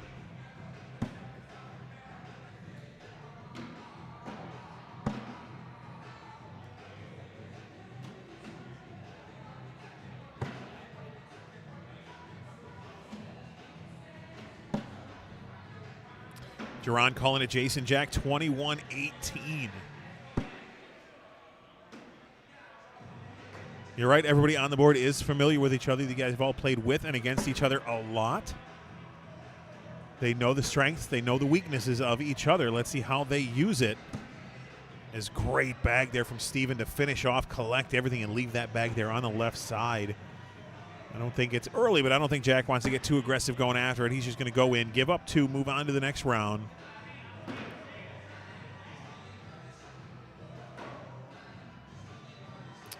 And again, if you're watching at this point, if you've been watching, you know who everybody is, but just in case you're not sure, on the left, Jace Fleischer. On the right, in his ACL Pro jersey, Zane Croats.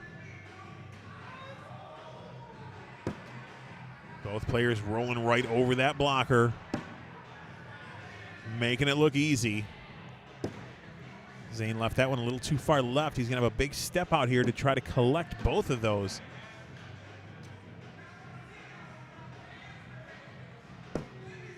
Oh, he gets one and the other 2 bunch up. Can Jace get in clean?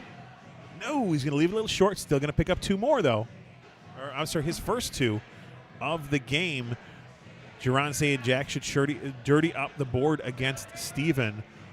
Not a bad strategy as long as Steven's airmail doesn't get hot. That's the one thing you don't want to do. The other thing you don't want to do is miss a block like that. Wanted to put it in the middle, left it too far left. Not out of play by any means, but not going to be an easy collect.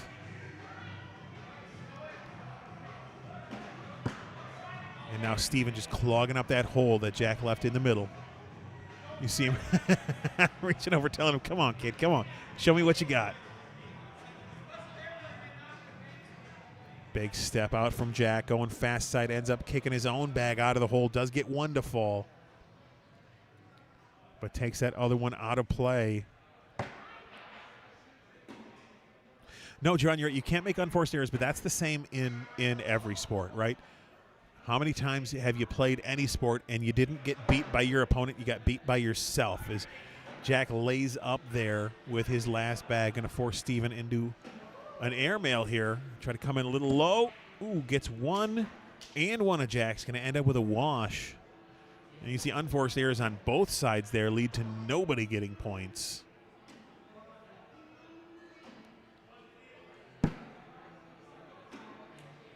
I guarantee you ask most cornhole players after a tough loss, and to a man, they will tell you that it was less that their opponent beat them and more that they beat themselves, more that they made mistakes, missed shots, and that is why they lost that game. And anybody who tells you differently, anybody who wants to stand there, and there are a few of them out here. I saw one of them here today. I was talking to him earlier about it, as a matter of fact. I'm not going to name any names, but we all know who I'm talking about. Ooh, wow, what a bag from Jace Fleischer rolling over the pile. Zane going fast side. Ends up giving up 4. But anybody who wants to stand there and tell you it's all about the other person and they did this and they did that, or the boards were sticky or the boards were fast, or whatever the case may be, don't trust what that person has to say. That's my personal opinion.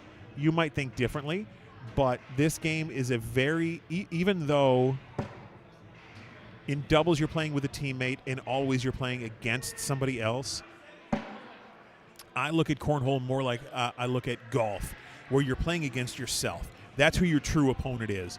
In cornhole, it's all about you and what you can do with your bag. It doesn't matter what your opponent does with theirs. If you can put your bags in the hole, you will win the game.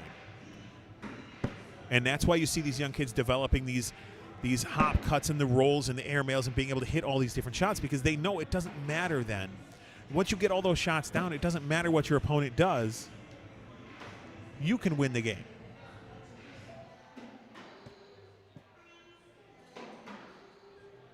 Now Jack and Jace up 8-4. And we're just seeing some amazing shots. Again, all these kids. This is where this gets fun for me, because I just have a tendency to sit back and just watch and enjoy, because this is some of the top level cornhole that you're going to see anywhere, and it's right here in our own backyard.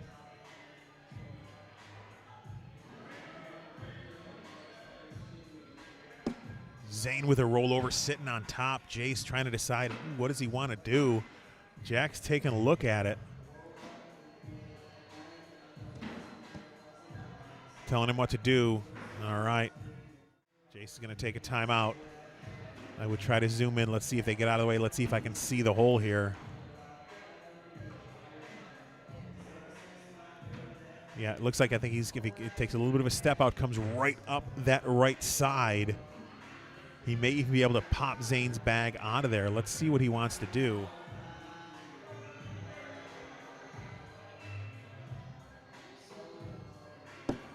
Tries to roll over the top, ends up sitting. Now what does Jace want to do? I'm sorry, not Jace. That was Jace. It just threw. What does Zane want to do? He's going to stay on the slow side. Bit of a step out. Roll over the top. Nope, we're going to wash it out. Wash it out on 4s. And that's that dirty board that Jaron was talking about earlier, but on the wrong side. This is the side that you want that dirty board, because Jack can manipulate a bag to do more than what Steven can. Steven's got a great cut bag. He's developed a good roll bag. He's got his airmail, but with the exception of the airmail, I think Jack has an advantage on him in all the rest of those shots.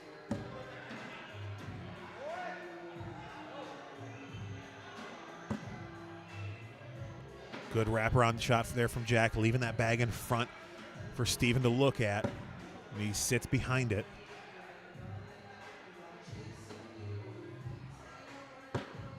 Ooh, tries to get up and over. It doesn't.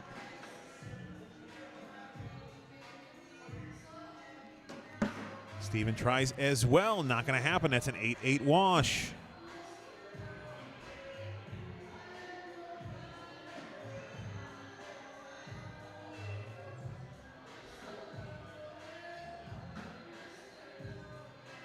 No, I hope you guys found a comfortable chair to sit and watch this one from, because we could be here a while.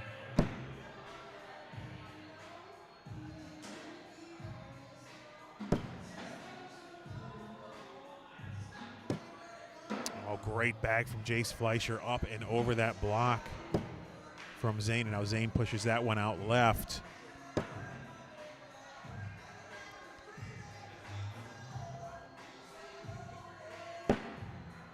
Now they're all piling up in front there. Jace going airmail. Ooh, bounces off the pile, sits on the back of the hole. Lucky break for Zane there that one didn't fall as well, because now he can go in for the wash.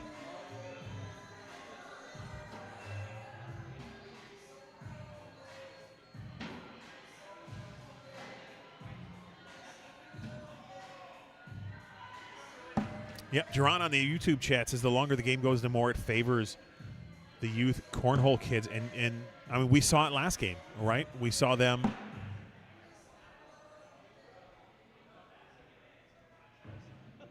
Saw the comeback, was it last game or a couple of games ago, where the longer that game went, the more and more and more they started coming back. I mean, luckily they were able to close it out in the end, and it didn't let the comeback. Oh, you want a PPR check? We'll do that right after this round. A lot of washes going on. Jack goes in for a 12. Steven. Ooh, misses that one left. That's going to be 2 more for Jack and Jace. Let's take a look at a PPR check here. Zane throwing an 8-4. Steven a 9-6. Come down to the other end. Jace Fleischer a 9-2. Jack McKinney an even 10. 10 and 9-2 versus a 9-6 and an 8-4, and that's where you see the difference in the score. Now 10-4.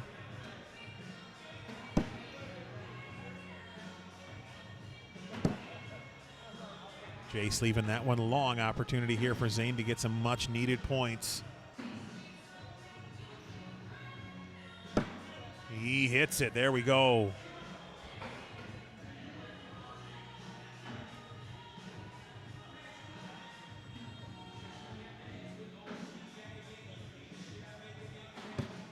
PPR does tell the story throughout the game, but at the end of the game, and this is, again, something else. I was talking with somebody earlier today, and they wanted to show me their phone and talk about all their stats and this stat and that stat and the other stat along with it.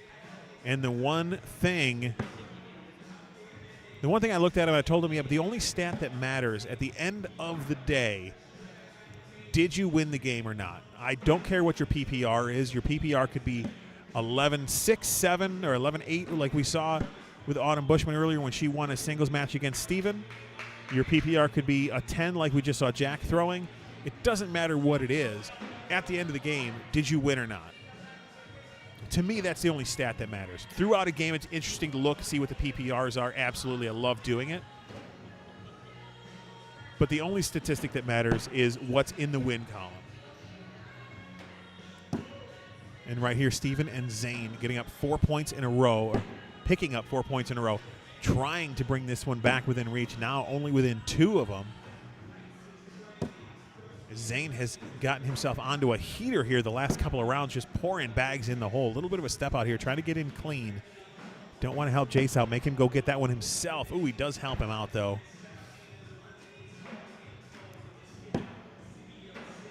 Lucian, I did. Oh, you did win your bet earlier. Good for you.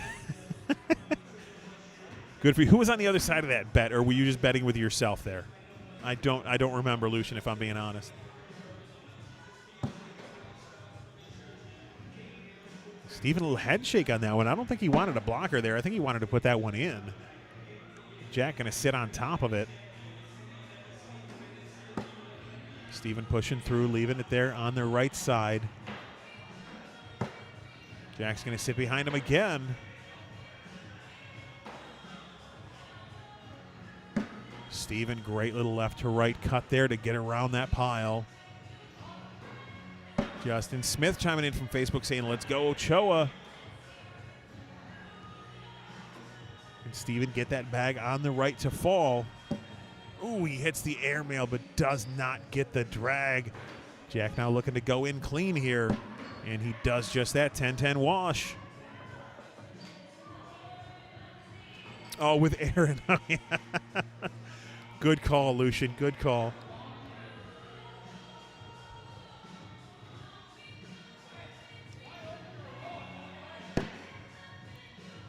Ooh, Zane bent on a heater, misses that one right. And Jace immediately takes a timeout. We're going to call that the youth cornhole timeout. As soon as your opponent misses their first bag, call a timeout and just let them sit and think about it for a while. Give him a second to ruminate on that bag that he missed right.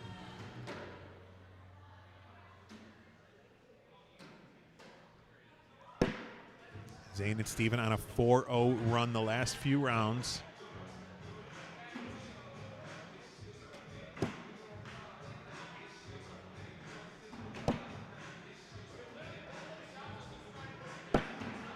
And if you're Jack and Jason, you get that miss from Zane there on the first bag, you have to capitalize this round. You cannot let these guys hang around and keep 1 and 2 pointing you to death. You get the opportunity, you got to score the points and try to put this game out of reach. And there's 2 more for Jack and Jason. Much needed points. Haven't seen them score in a while.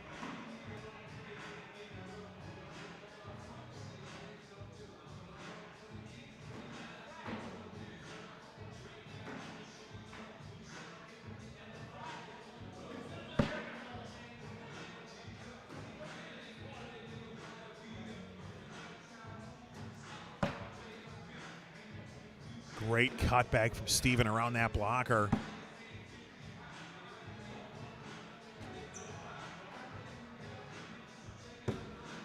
Oh, and another great bag. Sitting in front of the hole. Jack, ooh, there is, could be a costly miss from Jack. Does get the bag hanging in the hole, but the one in his hand is now sitting on the back of the board. Steven cleans up his own mess in front. Jack, that one took its time, but it did fall. Now Steven in for 2 to bring the game back within 2 points. Back and forth we go.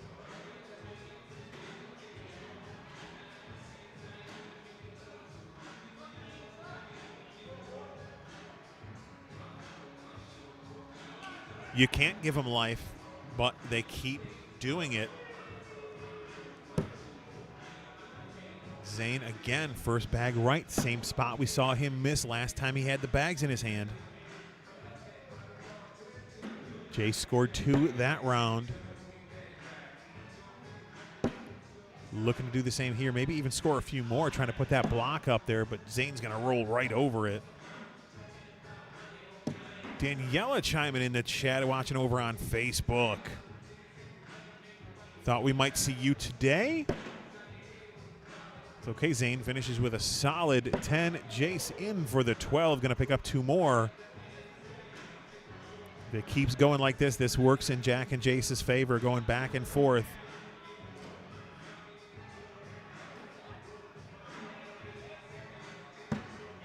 Still haven't seen that one big blow-up round that usually you see.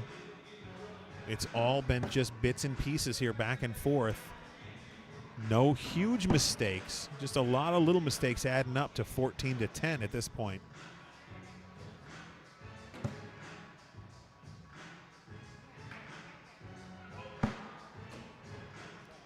Now, how aggressive does Jack want to be going after that bag hanging on the back of the hole? Steven sits in front with his 3rd bag, not happy with where it is.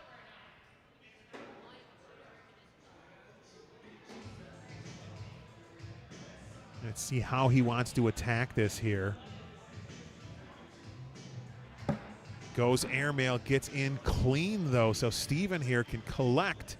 If he can leave Jax on the back and pick up 2. No, instead he's going to bunch up in the front. They're not going to fall. And that's going to be 2 more for Jack and Jace. Charlie, no, this is not the finals. This is the elimination bracket finals. Winner of this game is going to go on to play Lucas and Brantley. They are sitting in the king seat right now, currently down on board 7, staying warm.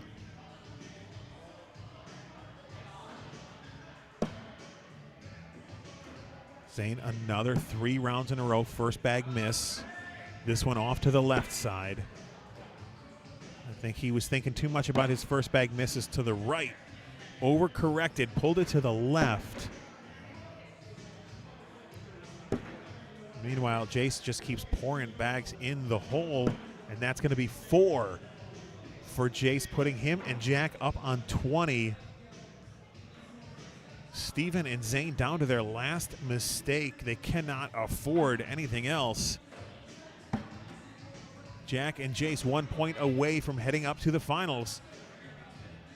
And there is a miss to the left from Steven. Jack puts 3 more bags in, and that is game. There is 1.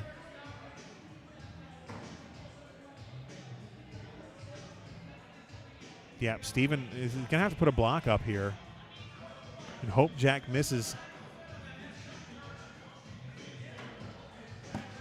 No, instead he went after that bag. He got it to move. I don't think it moved any closer to the hole, more just spun in place. Not sure what Jack was thinking there. All he has to do is put the bags in the hole. Steven now clogging him up. You see hard at it from Jack, and he goes in, and barring some divine intervention, that is going to do it. I don't think Steven can come close to dragging that bag. He is going to try, gets a piece of it, but that is going to do it. Jack and Jace heading on to play Lucas and Brantley up in the finals. Lucas and Brantley sitting king seat. They are going to have to be double dipped.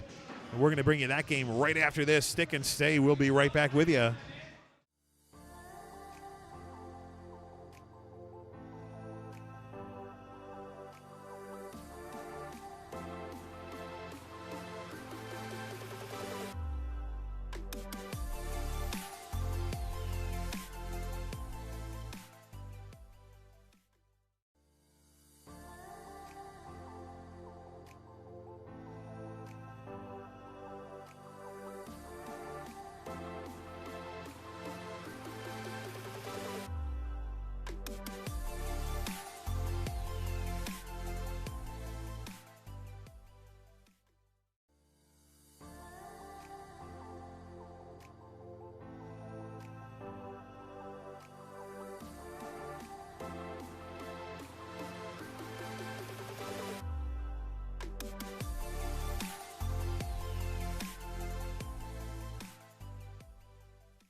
All right, we're back. Ooh, let's join our finals in progress. Sorry, we missed the first couple of rounds. A little distracted.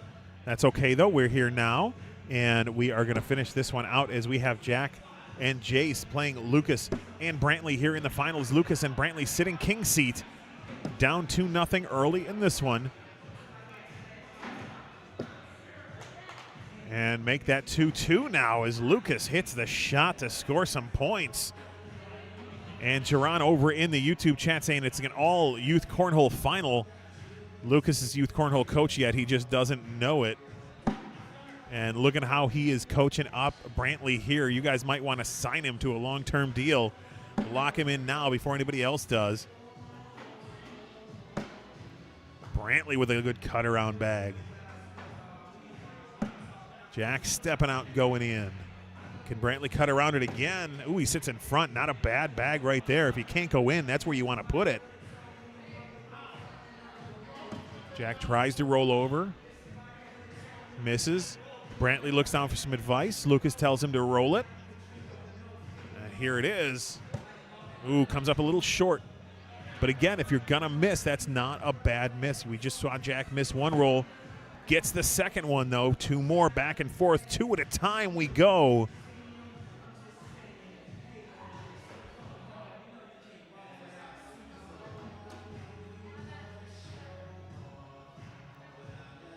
Now, if you're Lucas and Brantley here,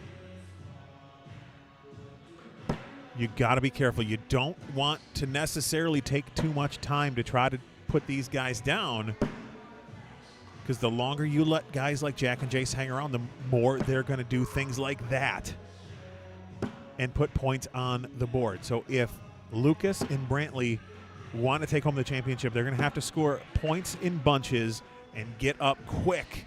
Unfortunately, that is happening the other way right now as Jack and Jace up now 6-2 in this one.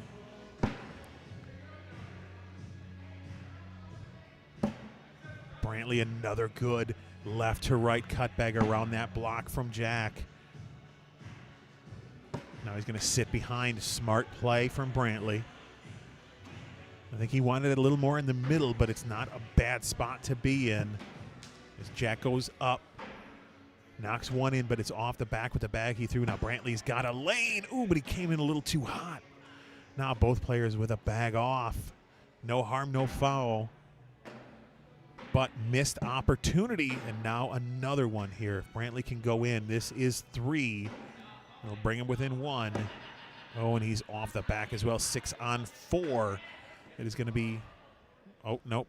I think that he did that wrong. There you go. 2 more for Jack and Jace. There it is. There's the updated score. Jack and Jace looking to double dip. It's been a while. If I'm trying to remember, I think it's been a while since we've seen a double dip on the live stream. Seen it go to game 2 quite a bit, especially with Chase White in the finals. He likes to go to game 2. I mean, not necessarily that he likes to, but he does it a lot. I think he plays around a little too much in the first game and ends up buckling down in the second game as Lucas gets out of there with a 12-12 wash. Hey, good luck. Go get him.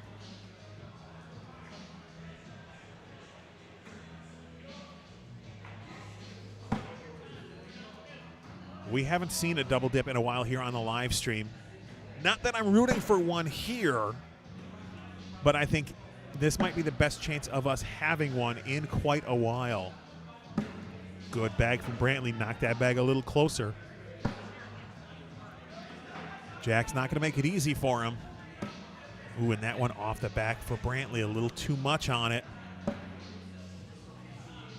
Jack bunches everything up, sitting 8 on 4 right now. Brantley is going to go on, make it 8 on 5, give up 3, and it's going to put Jack and Jace into double digits now. They are up at 11, just 10 points away from forcing a game 2 here in the Tier 1 doubles finals. And while I've got everybody's attention in the middle of this one, let me one more time thank each and every one of you for tuning in, whether it be on Facebook or YouTube. I appreciate every single one of your views, every single one of your likes, every single one of your shares, and every single minute that you spent with me today. I want to personally Thank each and every one of you for that. I would not do this if you guys didn't tune in to watch. I do it for you, and so I appreciate that you guys want to watch, and it's just a blast for me to come here and do this. I have more fun doing this than I ever had playing cornhole. I really do enjoy this. So without you guys watching, I wouldn't do it. So thank you so much for allowing me into your homes, into your phones, into your ears, to bring you all this great cornhole action. Oh, great bag from Jack, up and over. They're both hanging now. How does Brantley attack it? He's going to go right into the pile. Ooh, but he knocks in Jack's bags. Leave his hanging. Can Jack get in clean? No, he's going to take one of Brantley's with him. Now he's going to need to clean up here. Fast side, not enough on it. Jack sits in front with his fourth bag. He wanted a little more cut on that, but it hung. Now Brantley can get out of this if he can come at this hard. Does go in, but ends up giving up two. Does leave Jack's bag hanging. 15-2 now.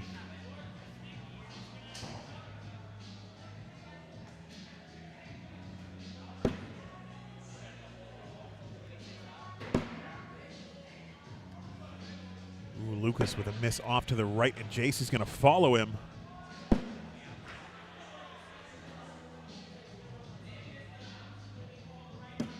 Great bag from Jace. Ooh, Lucas now left. Jace thinking about going after that one in front with a big step out. Ooh, too far right and off the board here. Opportunity for Lucas to get a point. But he leaves it left, and he's going to give one up instead. A 9-on-8, and that expression right there on Lucas's face, it sums up that round for you. Now 16-2, first bag timeout. You guys are going to get together and talk about it. A little pep talk here. You guys can't see it, it's off camera, but right in front of me, Lucas and Brantley. Little pep talk, little high five. Lucas telling him, slow down, relax, we got this. We are not done yet.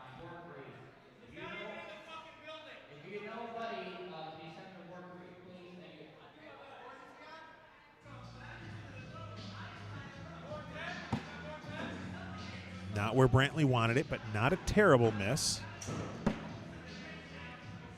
It is in his way, but we know he can get around it just like that.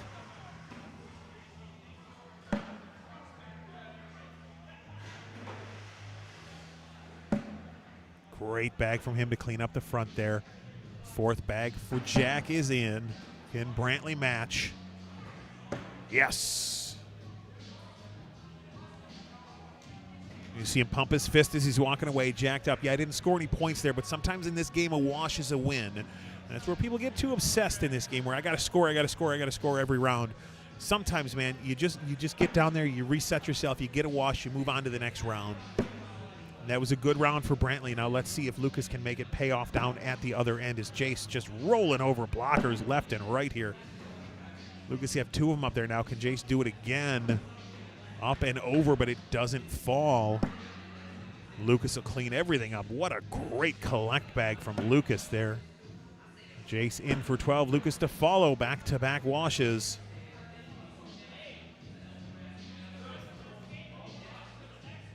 Oh, Lucas just yelled down to Brantley, said, don't worry about this game. This is just a warm-up for the next one. It's a good way to look at it. You got two of them. You might as well use them both. Great block replace there from Brantley. Now, Chris, if you're still watching out there, Chris Ridley from Rolling Bags Cornhole, you got to let me know. Has Brantley been on the live stream up there before, or is this his first experience? I mean, he's not playing like it's his first experience, but I'm just curious to see how much experience he has on the live stream, because, you know, I don't have a big setup here, just a couple of small cameras and a laptop, you know, but it can be intimidating knowing all these people are out here watching you as Jack's got a big step out. Ooh. Knocks in the one on the board, but the one in his hand is off the back, and that is going to be a 9-on-7. Two more for Jack and Jace, putting them up to 18.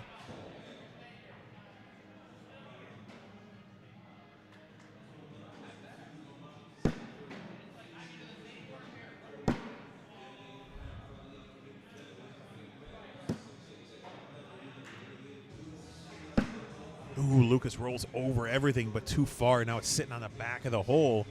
Big push here from Jace. Doesn't get anything to fall. They're all bunched up.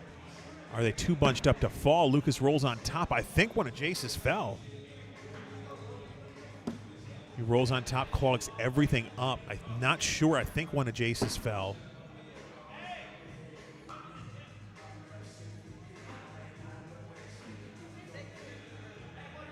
Yes, one of Jace's did fall. That puts him up 20-2 now. I had to wait for confirmation from them on the board. It was so hard to tell from the angle that I'm at, the way those bags were all bunched up. Great get-around bag from Brantley. That was beautiful. Now Jack's got two of them in front there. Brantley's going to just want to sit behind these. Oh, no, goes through it. Oh, he gave a little look over to the camera like he's Jim from The Office. I don't think he was expecting his bag to do that.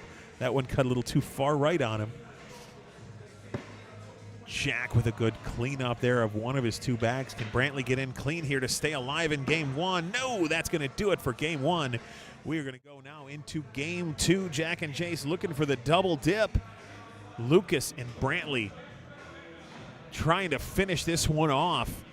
Rolling all the way to the king seat. And now, after losing game one, are going to go into game two, trying to finish this one off. Another little pep talk there from Lucas and Brantley. Another high five at the end. There's the knuckles down on the left side. We're going to get started down here. See if we can get our scoreboard updated. This always takes us a few extra minutes once we get into game two of a double dip. So give me a second and we'll get that updated for you.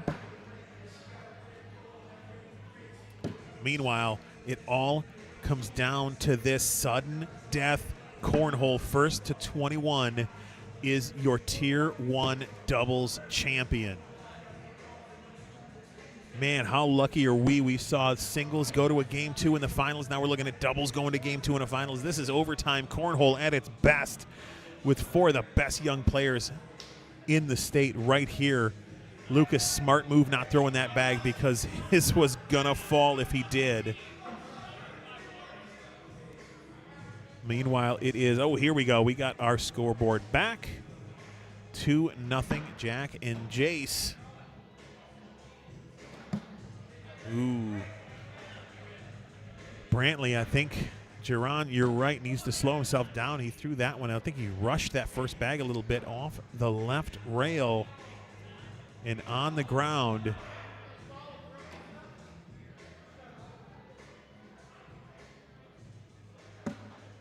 Good bag from him, filling up that hole. Making it hard for Jack to push through. Jack's going to go airmail and hit it.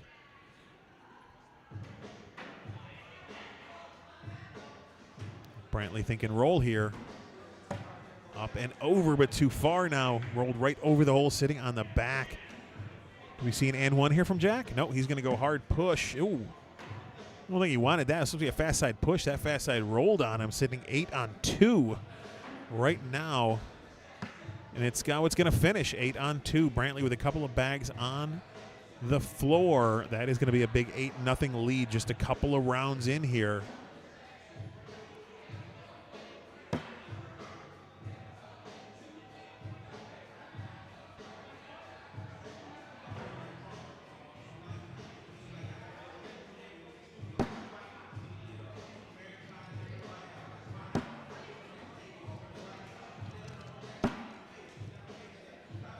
Oh, now Lucas not happy with himself, walking away.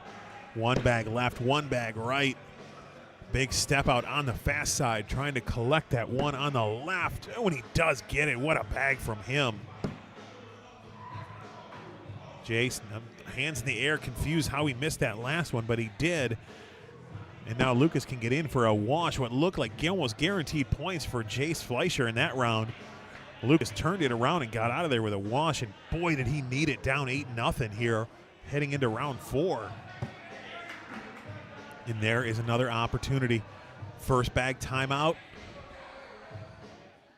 Another pep talk here from Coach Lucas to Brantley, telling him, hey, just relax, don't think about it. You got this, man. That bag from Jack low on the board, that is almost guaranteed points in this round. All you got to do is put your bags in the hole like I was talking about earlier. It doesn't matter what your opponents do. You put all your bags in the hole, you're going to win every time. Smart old man told me that once. You want to get in on this, Zach? Is that Mike Jacquez? No, that was actually Don Cupp. Makes sense. Makes It sense. does. It Another does. smart old man. Absolutely. Motor City Cornhole himself, Zach Elevenick, joining us back here in the broadcast booth here for the final game of Tier 1 doubles. We are in sudden death. Winner take all. How did everything go today? It ran really smooth from our end. How did it look from your end? It ran really smooth. Really smooth. Yeah, it got done. I mean, right now, we're about an hour or so ahead of where we thought we'd be. That's So, awesome. I mean, yeah, everybody seemed happy. A lot of people are still here, so it's a good time. That is a good day, and another wash out of there. Brantley disappointed with himself. He saw that first bag from Jack low and right, and he thought he had an opportunity for points. Jack somehow finagled out of there with a wash.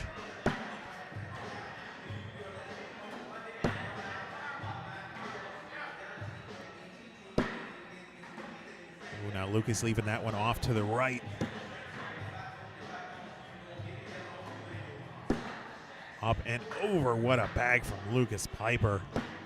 Jack Fleischer trying to push through. It does not go through. You can see him waving his hands up there, trying to will that bag through, and it doesn't. Lucas, I think he's just going to sit down here. No, he's going to try to roll over. Oh, but man. Jack's bag, or Jason's bag does fall. Going to give him two more.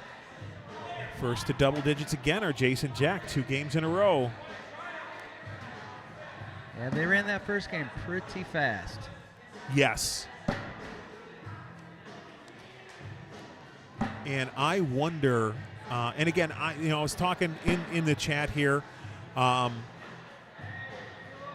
with a bunch of people, and they were all talking about, because I'd never seen Brantley play before, and a couple of games ago here on the live stream was the first time I'd seen him.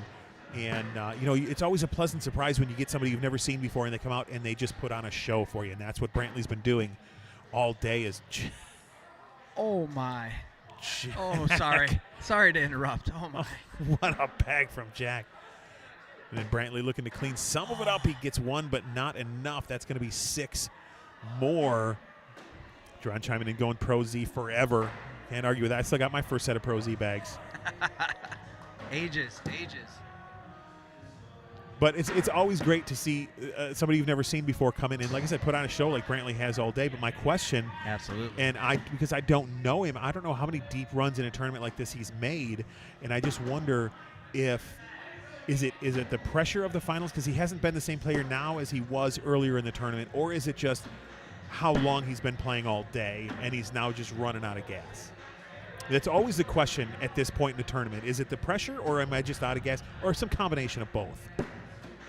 Probably a combination of both, but I personally have not seen him play before until earlier today, and you're right. It was impressive. Absolutely. And he's energetic and clapping and really getting his partner into the game. Yeah, and Lucas could not be a better partner for him today. I've been watching him all through doubles, and Lucas is just doing nothing but pumping him up and cheering him on. Unfortunately, at this point, down 20-0 in game 2. They're down to their last mistake. So it's hard to imagine a comeback of this, and we've seen it before. We have. But against Jack and Jace, this is going to be one of the more difficult comebacks you've ever seen. Is Jack now just trying to end this one with that big airmail miss there. And that is going to do it as Brantley misses his airmail too. But great to see Brantley out here playing. Great to see him make a deep run like this. Great to see Lucas as his partner out there hyping him up and talking with him and coaching him throughout the entire tournament. Has been wonderful. Jack and Jace are going to be your Tier 1 doubles champions here today. Good day for Brantley and Lucas, going to take home second place. Absolutely. And it's been a lot of fun. It's been interesting being out here. It's been a long time since I broadcast from One Eye Jacks, and it's been a lot of fun out here. So thank you, Zach, for bringing us out here for this one. You're welcome. Absolutely. And do we have a date yet for a May regional? Let me ask you that, because it's so early in April.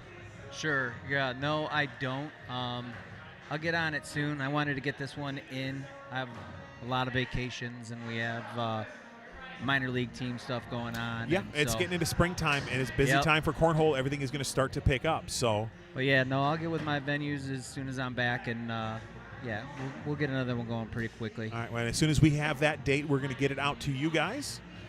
So I want to thank one more time Zach from Motor City Cornhole for running such a great tournament, Lou for helping him out running such a great tournament. And let's say hi to hang on, Hector, stay right there. Thank you, Hector. Stay right there. Let's get Hector in here on this. There he is. Big Look at that. Heck. There he is. Thank you, my man.